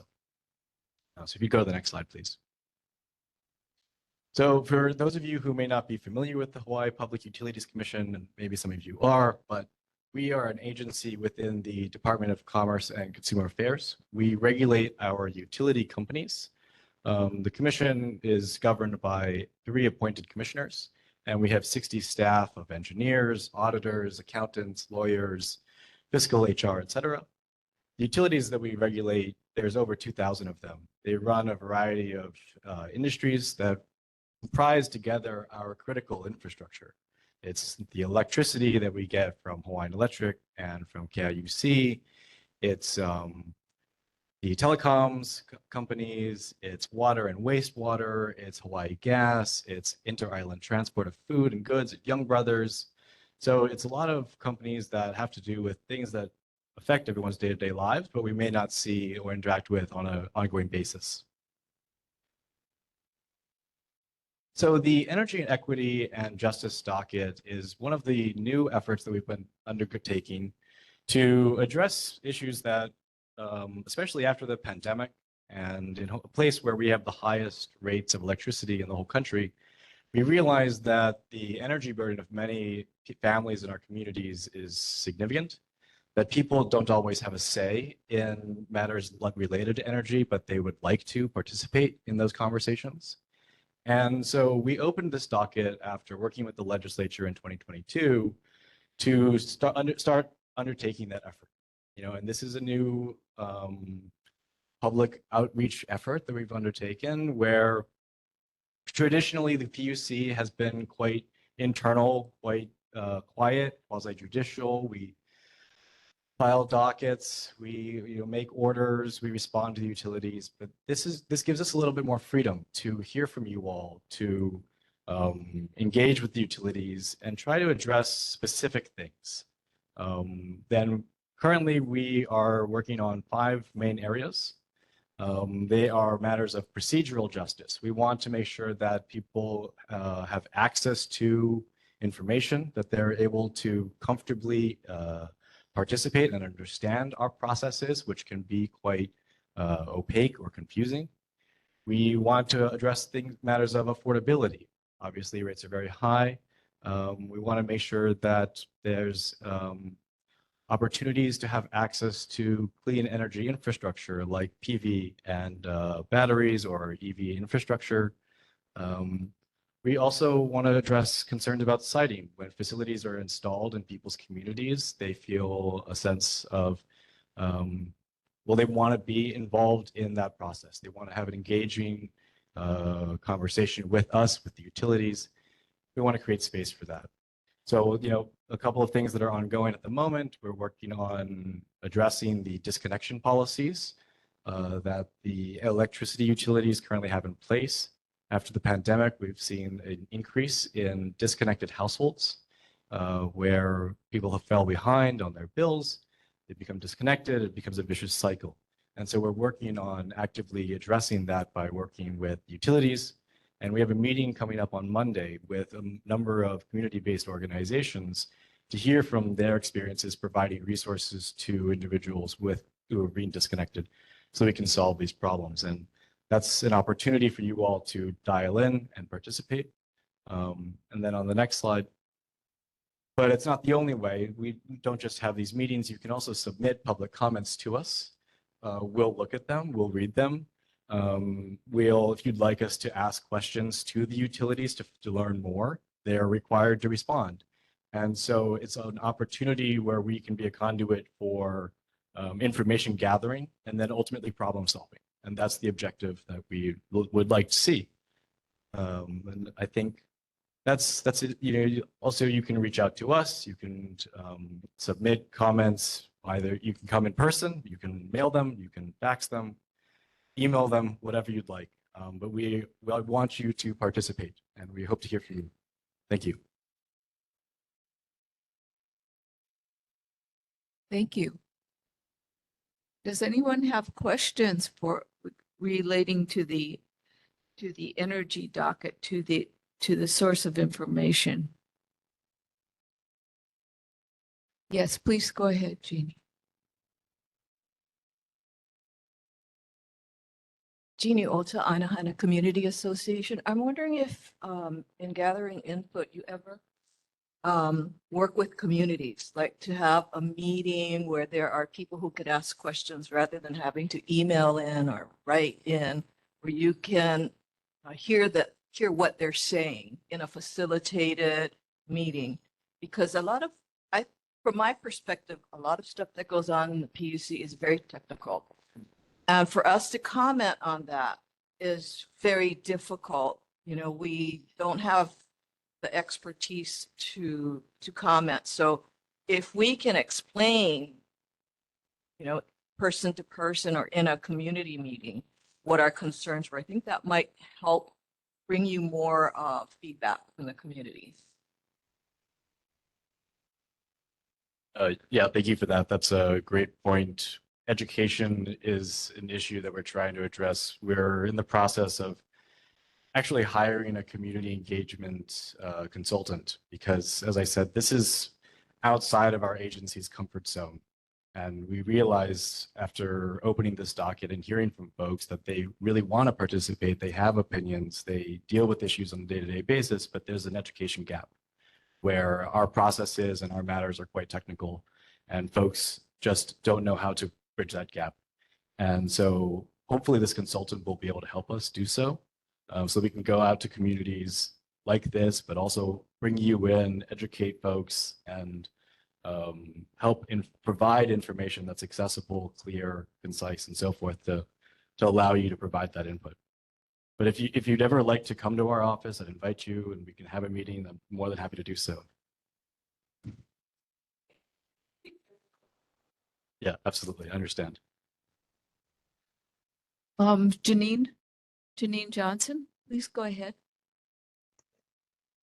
Hi, I attended several meetings, community meetings regarding the wind turbines that were out being suggested and proposed out in Kuli'ou'ou-Kalani. And the company that was doing business with the BOEM, Bureau of Ocean Energy Management, said that they didn't have to go through you. And I'm just like, hello, somebody's got to, you know, it's got to come into our system somehow. You guys should be the gatekeeper. If the community says, and the whole side of this island has said no wind turbines in Kuli'ou'ou Channel, you folks should be the one to put down the hammer and say, no, you guys can't do it because we said so. Why are you not listening to our communities? Yeah, I understand. You know, the project that they're talking about of the offshore wind turbines at the Kiwi coast, you know, it's very, very early stages. There actually so that process is so early in the stage. They're still getting to the process of what would they bid into with the utility, where would they put it with the federal government. When that does start to go forward, at a certain point, they will come through us, actually.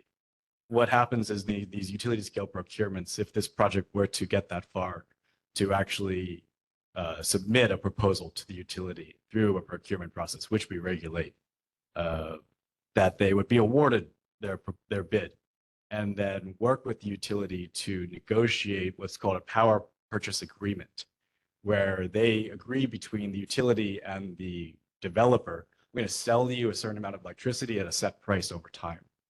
When that agreement is finalized, they have to submit it to us for our approval. And it can't go forward without our approval. There have been projects actually that have,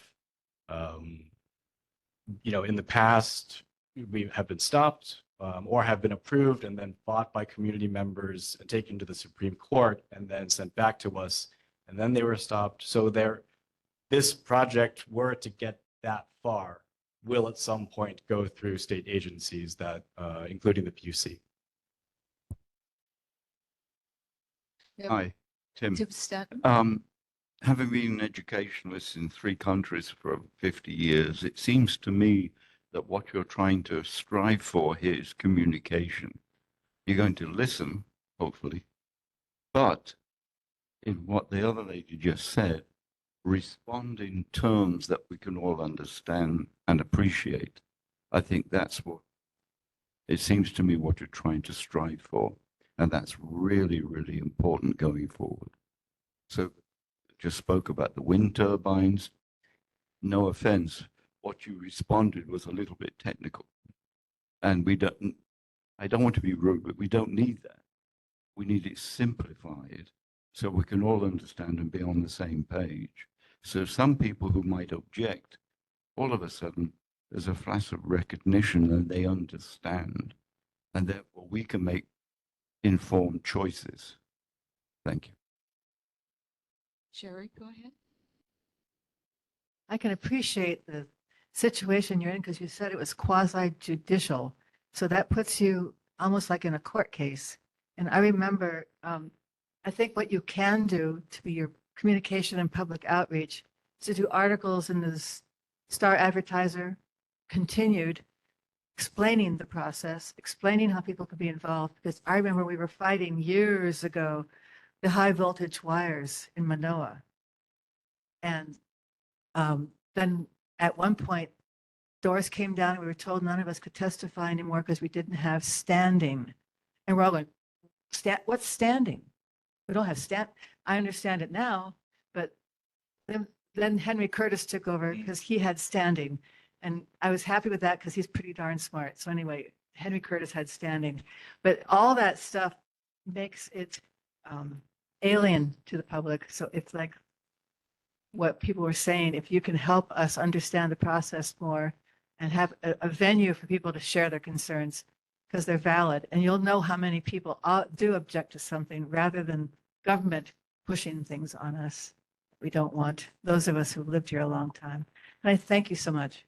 Yeah, thank you, Sharon. Thank you, Tim. You know, you're absolutely right. And again, like I said, this is a new process that we're going through.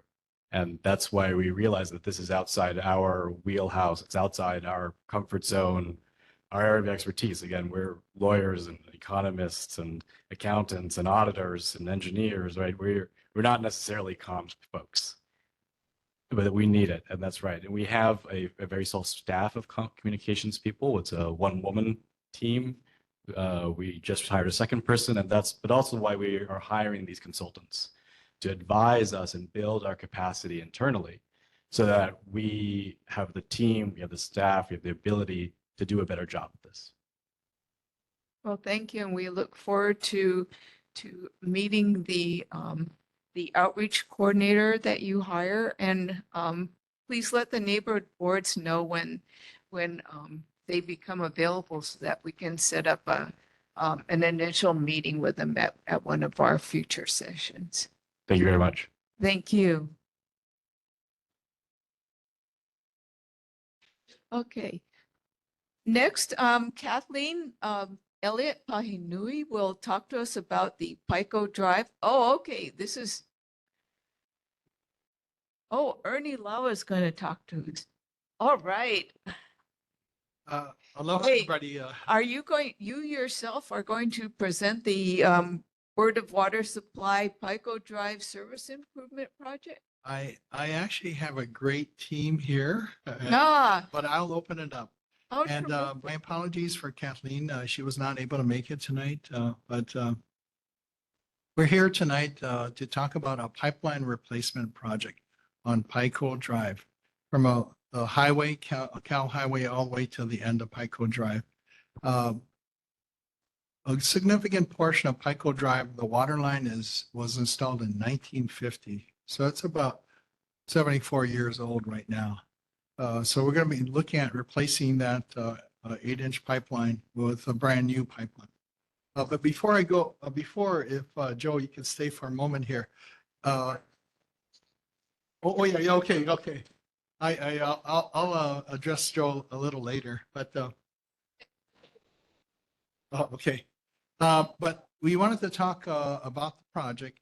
because also we realize this area has some very, perhaps very significant cultural and historic artifacts or iwi kupuna that could be buried under the roadway there in Pico Drive.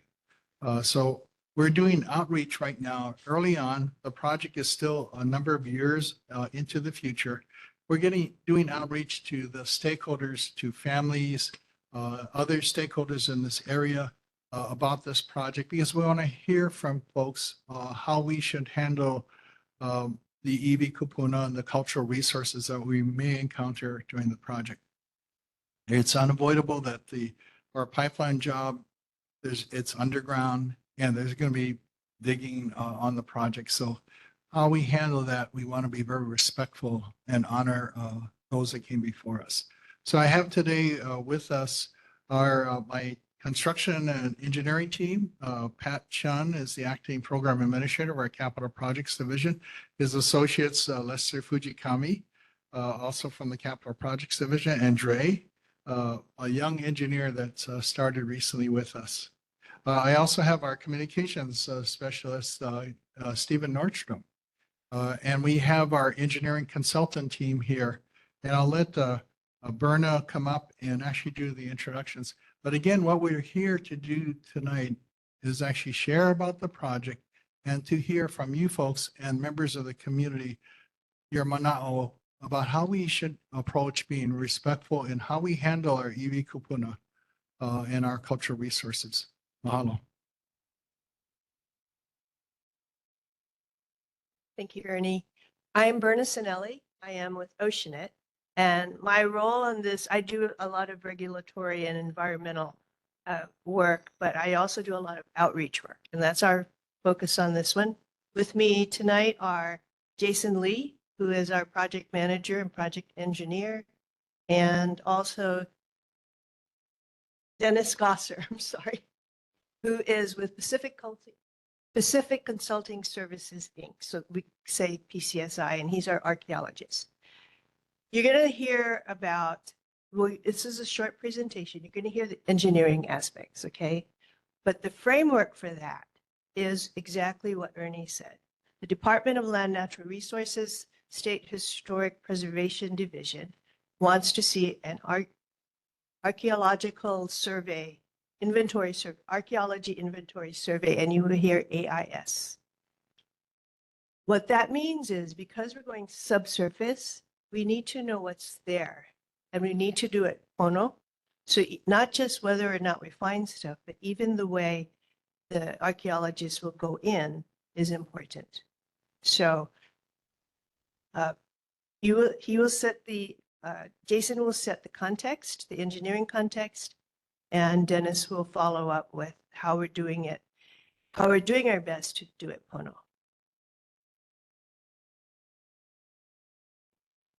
Good evening. Yeah, I'm just give a quick overview of the project. So as Christopher from Border Water Supply mentioned earlier, there's a number of main break throughout the community.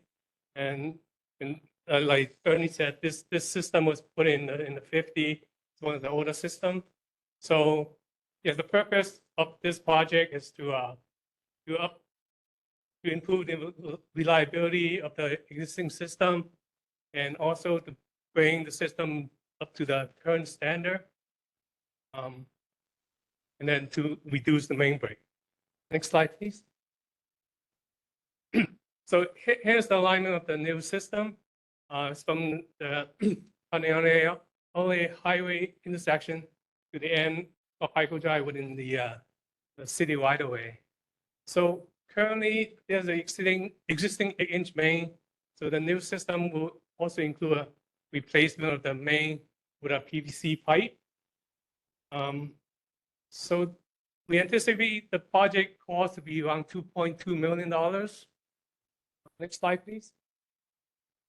So the impact to traffic is going to be minimum along the highway. The main impact will be to the resident within Pico Drive. So the only within the intersection is when they do make the connection at the intersection, but most of the work is going to be away from the traffic lane, just when the resident going in and out of Pico Drive will be impacted. And next slide. So once the work is taking place within the roadway, the the water line is going to be on one side of the roadway, and they're going to work in section. And once the section is in construction, the traffic going to be directed around the works area. Okay, move on to the next slide. So as you can see, this is the existing water line in blue. And if you look closely, the yellow dot are the fire hydrant. So the benefit of this project is to improve the reliability of the system, bring the system into current standard, and also to help improve the fire safety of the community. Next slide, please. So we anticipate the project to start around 2027, and the duration is going to be around 9 months. Once the contractor is selected, then we have a clear idea on the schedule. So at that time, I'm sure Port of Water Supply will notify the community and UFOs. And next, it's going to be archaeological and cultural aspect. Dennis can touch on that.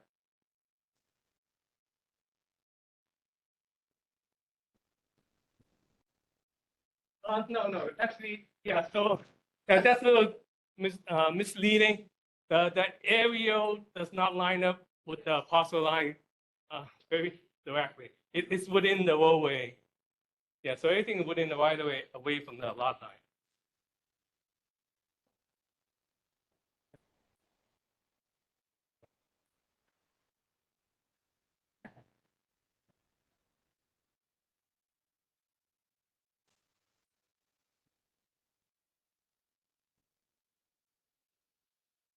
Hi, my name is Dennis Gosser. I'm the archaeologist that will be supporting the project for the Board of Water Supply and Oceanet. And as already noted, the State Historic Preservation Division has requested an archaeological inventory survey for this project. And I wanted to kind of let you know what that means. An archaeological inventory survey in this case would be a subsurface survey, where we will be excavating a number of trenches along Pico Drive, and we will be excavating them in controlled components so that we can control the depth and location of anything that we find. And we will be looking for cultural materials such as pre-contact artifacts, even pre-contact soils, and as already was noted, there's a fair potential for EV component. So human remains are particularly sensitive, and we treat them in the manner that they should be treated, in a sensitive manner and in a careful manner.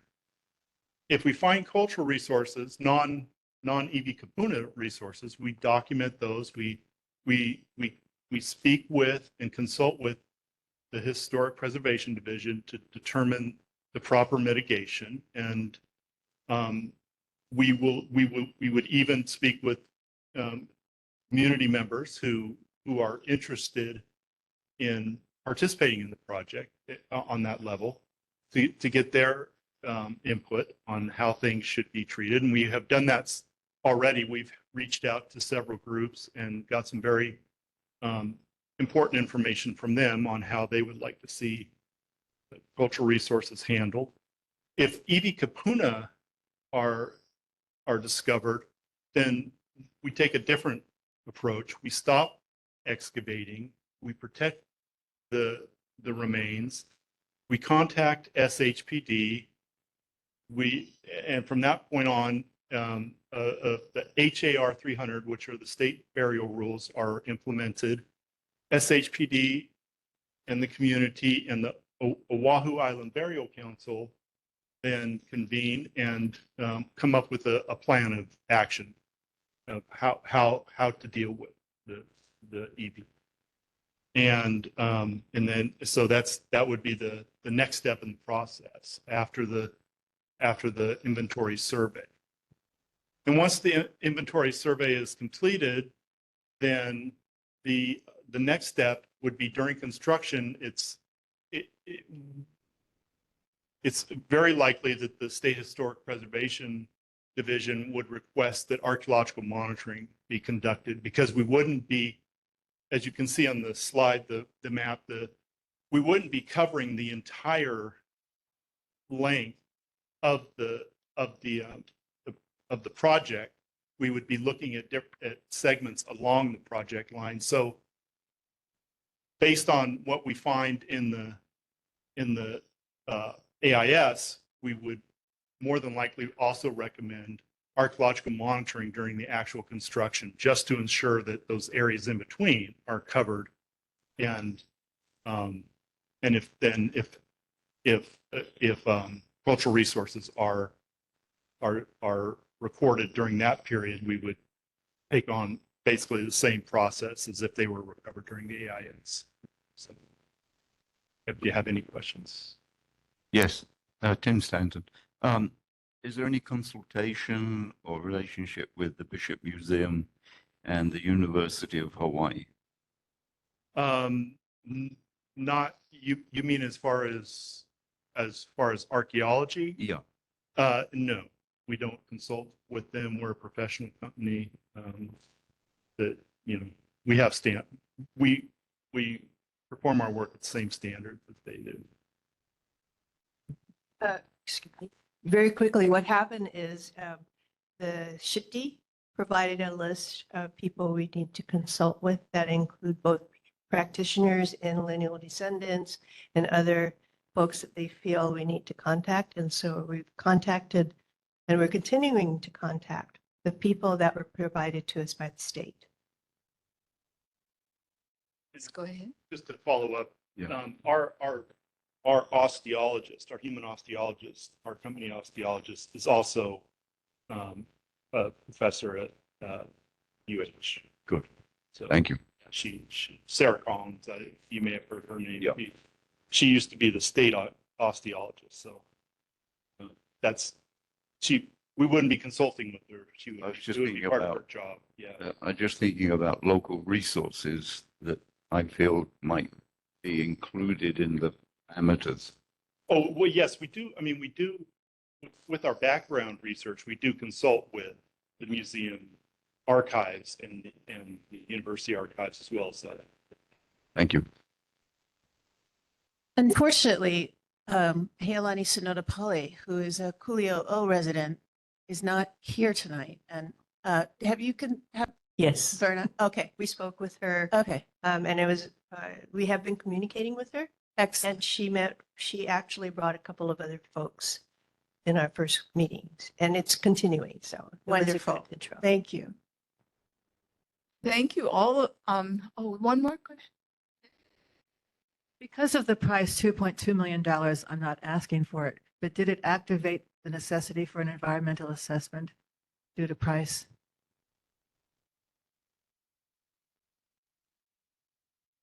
Because this is actually a pipeline replacement like for like. I believe we have filed an exemption to the requirements, which is allowable when we do replace like for like, same size pipe for same size pipe.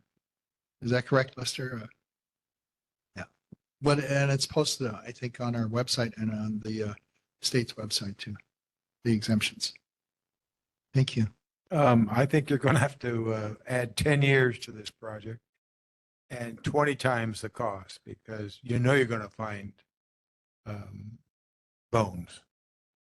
Yeah, in talking to some of the people, from that list that we got, we even added people that we knew of the area that we have already established relationships. Hi, Cowie.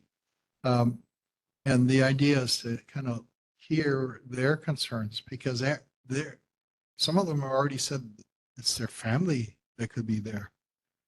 So I know how I would want to treat my family's remains with greatest respect, with aloha.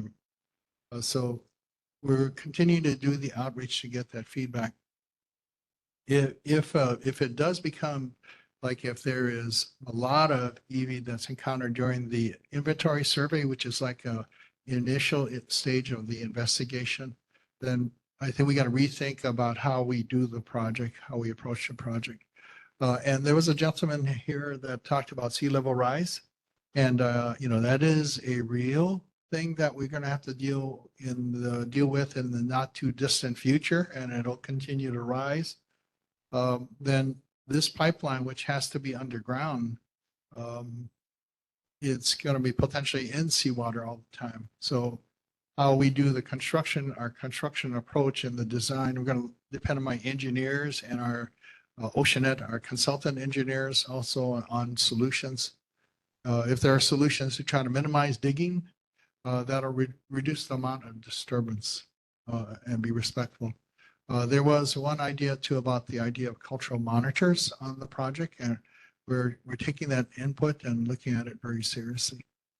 But it is a challenge. Unfortunately, Board of Water Supply, we have 2,100 miles of water mains all over this island, and they don't last forever. This one's at about 3/4 of the project is about 1950 vintage, so it's 74 years old already, and it won't last forever. And with sea level rise, like a meter by end of century, our pipes could be completely underwater all the time. So some big challenges for our community, sir. Thank you. We thank you very much for coming and giving us the initial summary of what is going to happen. May we have an update a year before the construction actually starts?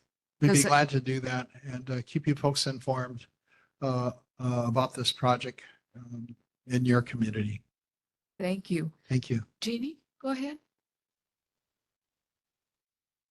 I'm mostly concerned that the SHPD list of referrals may not be complete because I've dealt with SHPD before.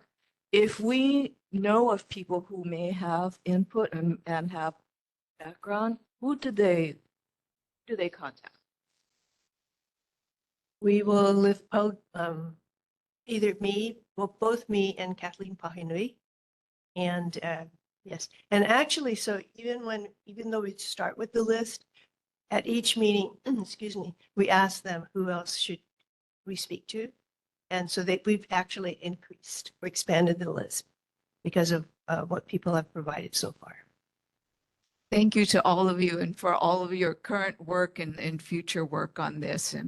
And we all appreciate what Ernie, you and your excellent staff on Board of Water Supply are doing to prepare our community for the future and our water needs. Thank you so much. My email is on the sign-in sheet. And Kathleen's email. Okay. Okay, thank you. I'd like to introduce Roger Babcock. Awesome. He is the director of, I'm sorry, Mr. Babcock, and shall I say Dr. Babcock? You are an engineer, and I believe. Please refresh my mind on and let us know, what your background is and what you're currently charged to do. Yeah, thanks. So good evening, Chair Burkert and board members and everybody else, members of the public that are here. So yeah, you're correct. I'm Roger Babcock. I'm Director of Department of Environmental Services for the city. So we take care of wastewater and solid waste for the county. And so what I'm here for tonight is to talk about our proposed sewer fee increase package that's currently before City Council. And so we're doing outreach to the neighborhood boards and a bunch of other venues as well to describe this. So I'm here tonight to discuss that. There is I do have a flyer that has been circulated widely. I have some copies here. If anybody would like to have it, I can pass some out now, at least to the board and anybody else that wants one. So yeah. Pass those around. Anybody else in the audience like one?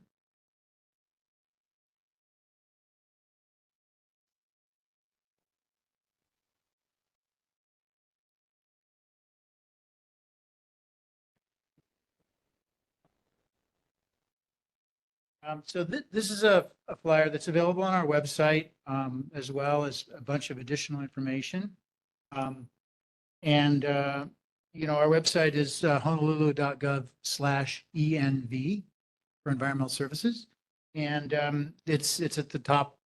There's links to this and additional information at the top banner on the ENV website.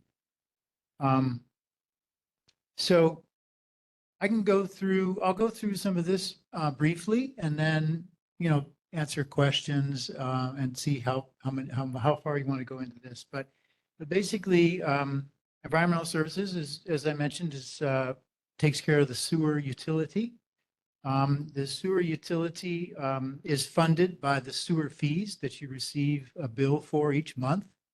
The bill is included with the Board of Water Supply water bill as well. So your bill comes and it shows the Board of Water Supply on one side and the sewer fee on the other side.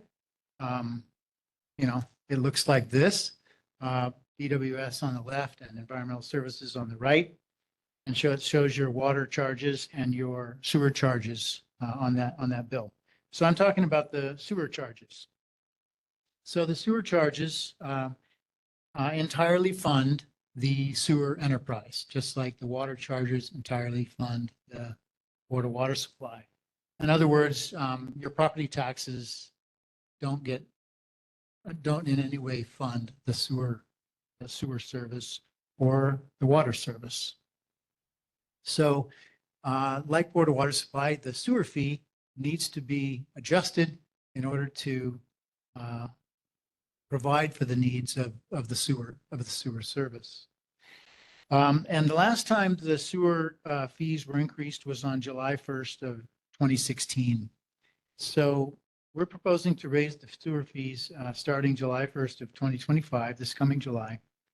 And we're proposing a 10-year rate package.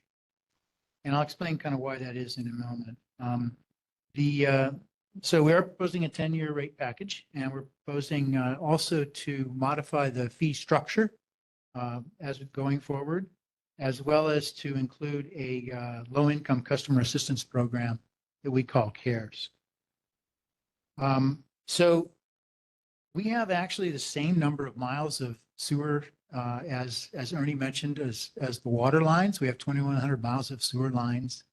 We have 71 pump stations and 9 treatment plants. And we have, in our operations on the sewer side, we have about 800 people that work in that area. So we have operation and maintenance costs, and then we also have capital program. So we have to upgrade and replace sewer lines, pump stations, treatment plants. We have to upgrade facilities for changes in regulations that dictate what we need to do. So those are some of the things we have to do. So as part of the operation and maintenance program, so that those costs tend to increase over time. We have a lot of personnel. We have a big electricity bill. We have to buy fuel and many other consumable things that increase over time. Inflation alone accounts for 3% of increases at least per year.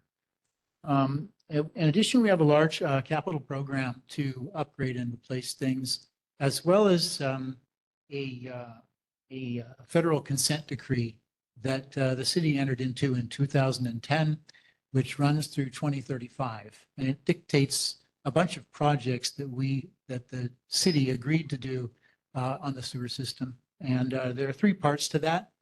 Collection system part, which was the first 10 years, completed in 2020. That part's done. There's a phase 2, which is the upgrade of our treatment plant in Eva Beach called Kuli'ou'ou-Kalani Wastewater Treatment Plant. That needed to be completed by this year, by 2024, in June, and that was completed on time. And then the final part is to upgrade our Sand Island Wastewater Treatment Plant, which is the basin that you folks fall into. Your wastewater goes to Sand Island. And that needs to be completed by 2035. That was broken up into 2 phases. The first phase is in construction now. Second phase is in design and needs to be construction started in 2029 for completion in 2035 to meet all the deadlines in our federal court agreement. And but overall, between 2025 and 2040, our construction budget is over $10 billion. So, and about 2.5 billion of that is the Sand Island treatment plant upgrade. And that's shown in the diagram, in the chart on the bottom of the first page. It shows those projects, the different types of projects that we have to do, including the consent decree work, which is the big orange spike there in, which is a big part of our, about a quarter of our CIP program. So the fee increases have been, you've probably heard about it in the press and in other places, but if you haven't, we are proposing a 9% per year increases for 6 years, starting in 25. So each year it will go up by 9% for 6 years. And then it's 8%, 7%, 6%, and 5% in the 4 years after that to make up for 10 years. And the reason for 10 years is that will get us through completing this consent decree. Gets through, that goes through 2034, and the project will be finished in 2035. So this set of increases will essentially close out the 2010 consent decree and the fee increases that are needed to get that work done, along with the rest of the work. So on the flyer, it does show what actual sewer bills would look like for an average water user in the system, single family residential. So that's what's shown on this. There are sewer rates for single family residential, multifamily residential, and non-residential. The vast majority are residential. 140,000 of our 149,000 customer accounts are residential. About 9,000 or a little less than 10,000 are non-residential. So that's commercial, industrial, hotels, shopping centers, businesses, etc., are non-residential. So typical bills that are shown on the diagram, on the chart, sorry, the table, and those show what the current amounts are and how they would increase on July 1st of each of the next 10 years. So and basically the bills consist of a fixed charge and a volumetric charge. And so the fixed charge is a amount per single family home that you would pay every month. And that number is the same every month. And then there's a volumetric charge, and a volumetric charge is based on how much water you use. And so you pay per volume, just like you pay your water bill. And the current rate, volumetric rate for every 1,000 gallons is $4.63 per 1,000 gallons. So it's important to note that the way it's calculated is it's calculated based on the water amount that Board of Water Supply measures with the meter. You're given a 20% credit or reduction in water, which is assumed for irrigation. So there's a 20% credit. So on the next 80%, you're paying that volumetric rate. Doesn't matter whether you use any water for irrigation or not. It's assumed that you are using 20%. And so that's how the bill is calculated. So fixed amount and a volumetric amount, and then that's added together to give a total. And that is all documented on your bill. It shows how that's done.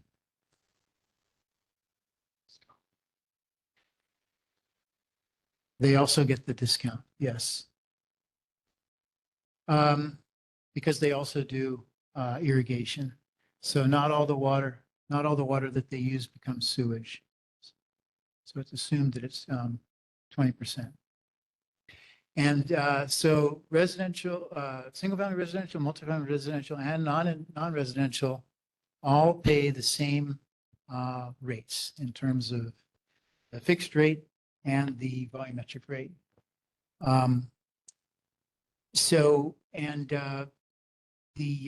non-residential, there's a calculation done of how many equivalent single-family units they represent.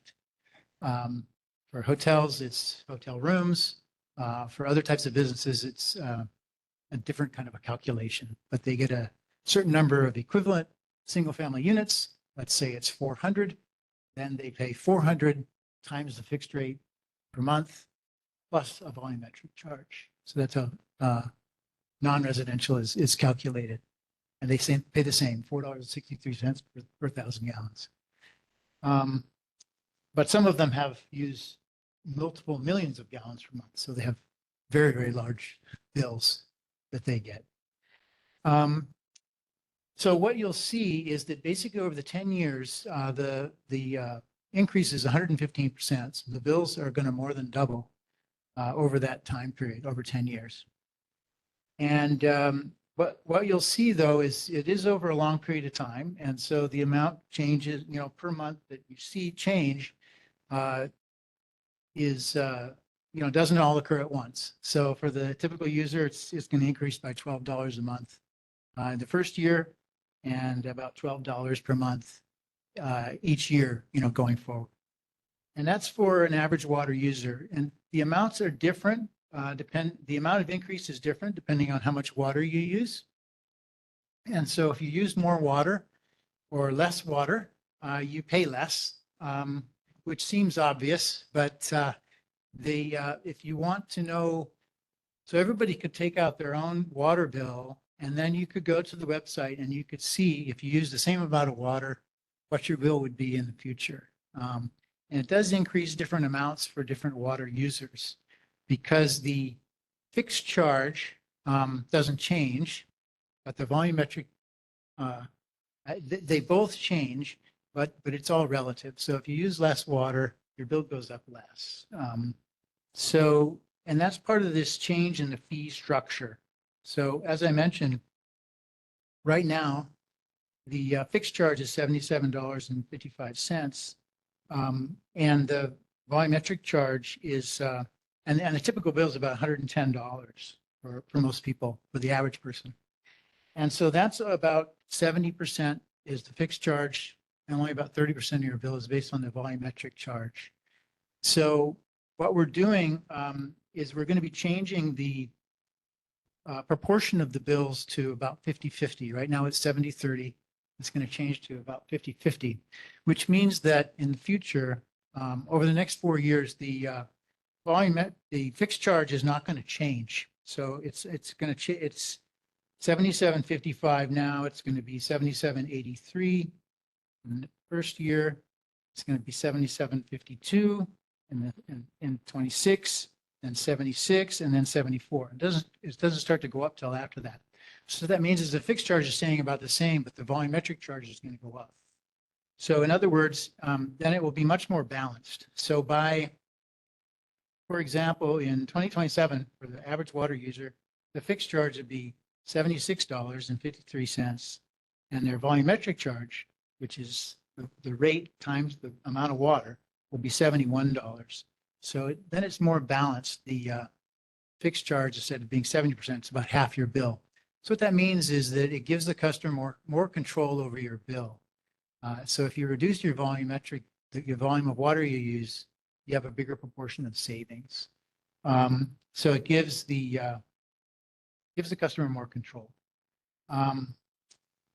So that's what that means. Then the last thing I'll mention, and then happy to answer your questions, is that we are doing a customer assistance program. So this is new. We're proposing $10 million per year towards a new program. The eligibility would be folks who have a household income less than 80% of the AMI, area median income, would be eligible for the program.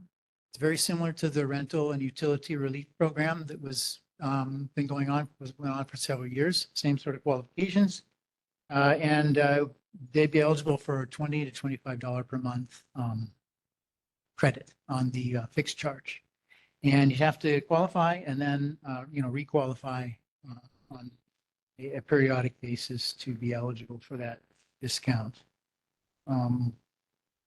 So I think it's probably a good place to stop. There may be some questions, and I know there's a lot of numbers and it can be kind of confusing, but happy to try to clarify any questions that you have. Thank you, Dr. Babcock.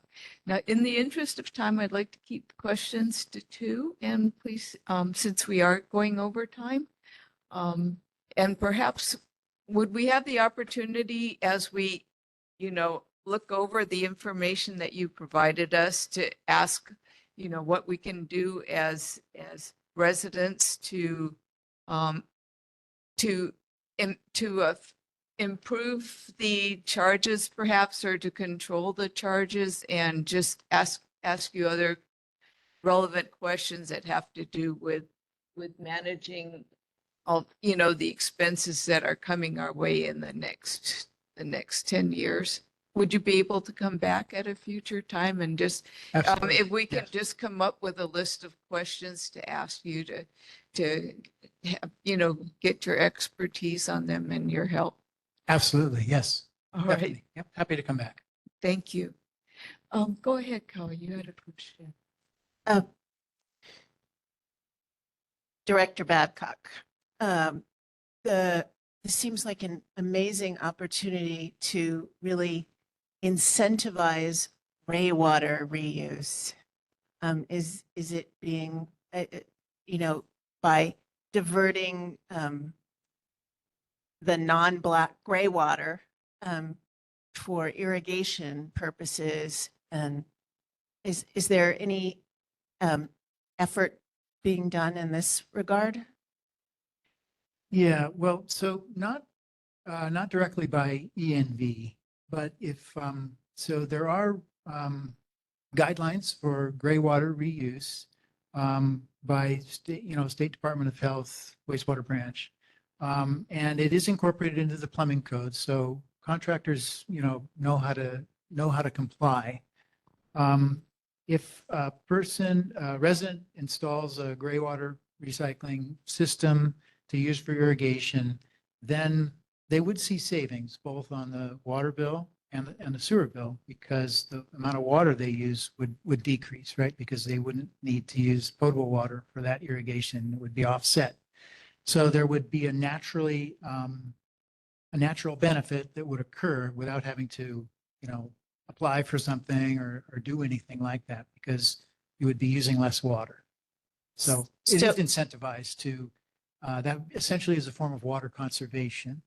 The current water bill structure incentivizes water conservation, right? You use less, you pay less, and the higher amounts you use cost you more, right? So if you use less, you save less. So the sewer bill is the same way. If you use less water, you will pay less on your sewer bill, on your water bill and your sewer bill. So, yeah. So a lot of people don't really know how to have gray water added to, or changes made so that they can use their gray water. So is there a way to, just like they did credits for solar, if there was a way to incorporate incentivizing, including gray water, maybe in new bills like they did for hot water heaters, for instance, or something like that. It just seems like this is such a big deal. This is going to impact people so deeply, like everybody. Why not take the opportunity to really do something about the problem at its genesis? Yeah, so it's a good point. So and VWS also has a program for like toilet retrofits and other water saving device programs for conservation. In the past, we've teamed up with them on some of that stuff. And so I'm not sure, we can look into what we could do perhaps about gray water. We're involved with those discussions. The gray water system does involve, there is some upgrades that have to be done. But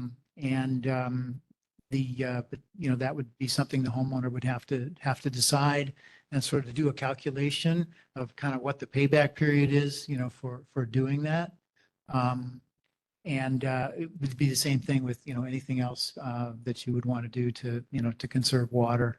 And you'd have to weigh that against the savings, that you could achieve. Yeah. One more question, please. Thanks for coming. Really appreciate it. Yeah. But I lived in Papua New Guinea for 11 years, and there we came up and copied that motto: keep it simple, stupid.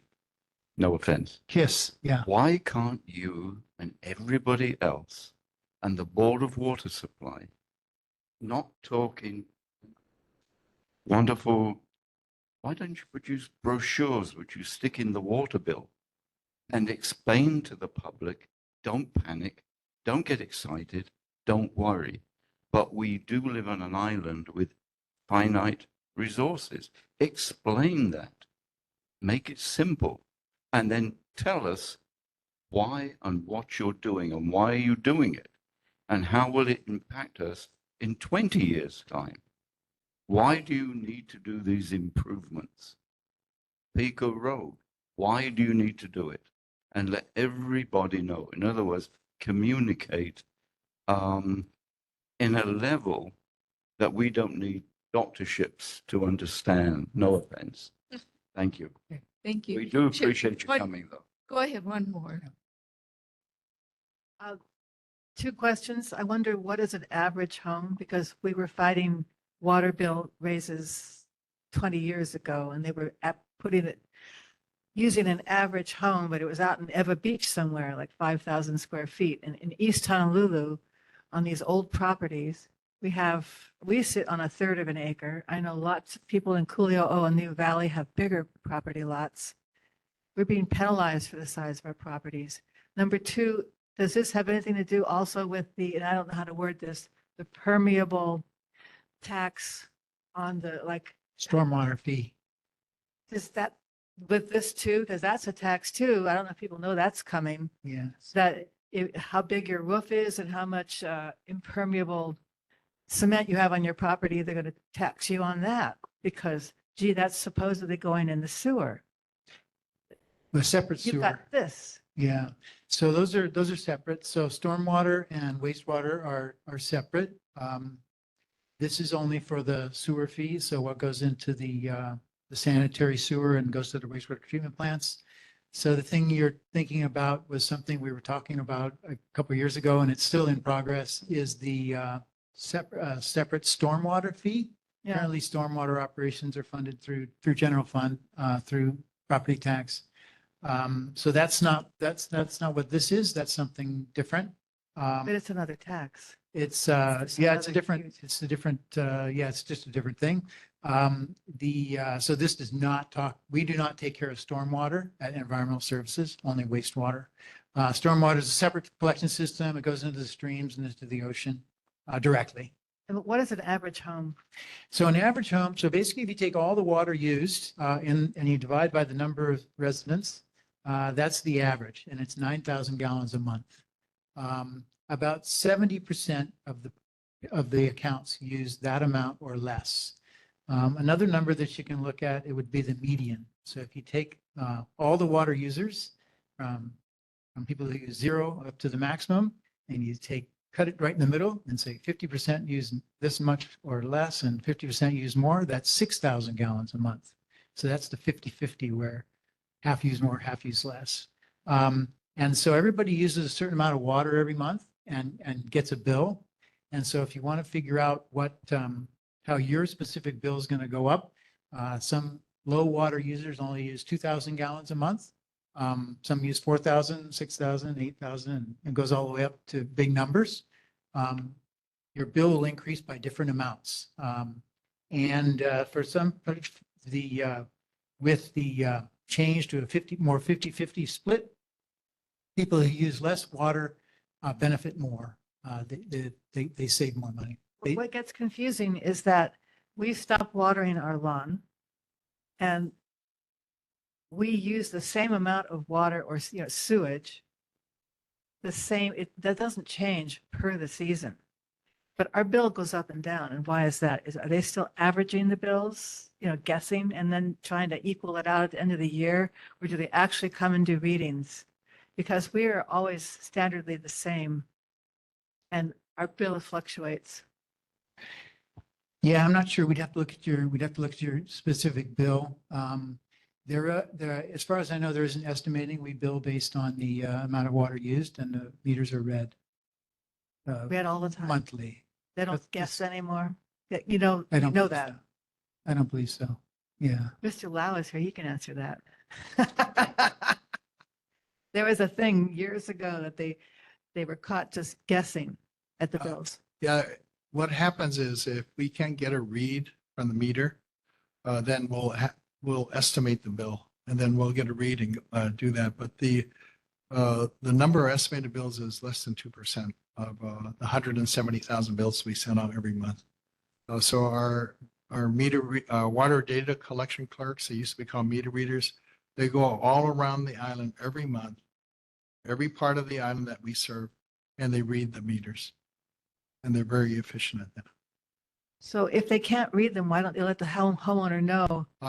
Sometimes we'll find people that have put obstructions over the meter, like parked cars or other things. We can't get access to the meter. So we'll let the customer know. But if you'd like us to take a look at your bill, in particular, just maybe your sister, and give me your address, I'd be happy to do that and follow up with you. There is something, Roger didn't talk about sub-metering. Maybe you can explain that. Yeah. So the assumption, so about irrigation, the assumption is that you're using 20% for irrigation. So you get that credit no matter what. But if you feel that you use more than that, then we have a sub-metering program. And we have hundreds of residential and many hundreds of non-residential or multifamily residential that have sub-meters. So we either assume, you can either choose to have the assumption of 20%, or you can put in a sub-meter where you measure the amount of water that is used for irrigation.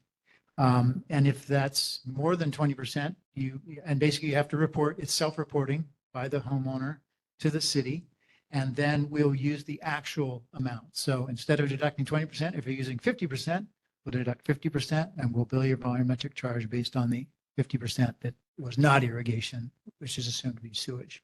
So that can be done. And again, we do have hundreds of people that do that. Some of the large water users. Showering? He's showering outside. So again, we're assuming the 20%, and if not, then the rest is sewage, whether it goes into the street or into our pipe. I want to thank everyone. We really are. Thank you for hanging in there with us and answering all our questions. We do need to bring this meeting to a close.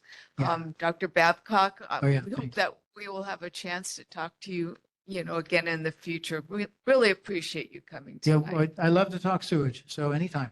Okay, all right. Well, to everyone in our audience who participated tonight and all the board members, mahalo for being here and caring about your community. May you enjoy the next weeks to relax and enjoy the time with your families and the beauties of the season and being in Hawaii or wherever you happen to be. I'd like to give special thanks to Zoidel, my neighborhood assistant, and also to Spencer, who is helping us out with the recording tonight. And just want to let you know that our neighborhood board is recessing for January. So please let me know what items you'd like to see on the agenda for February, and also questions that came from our presentations today, and I'll start tabulating them. But Thank you very much, everyone, and we look forward to seeing you again on February 5th. I don't have my glasses on, so here we go. February 5th. Mahalo.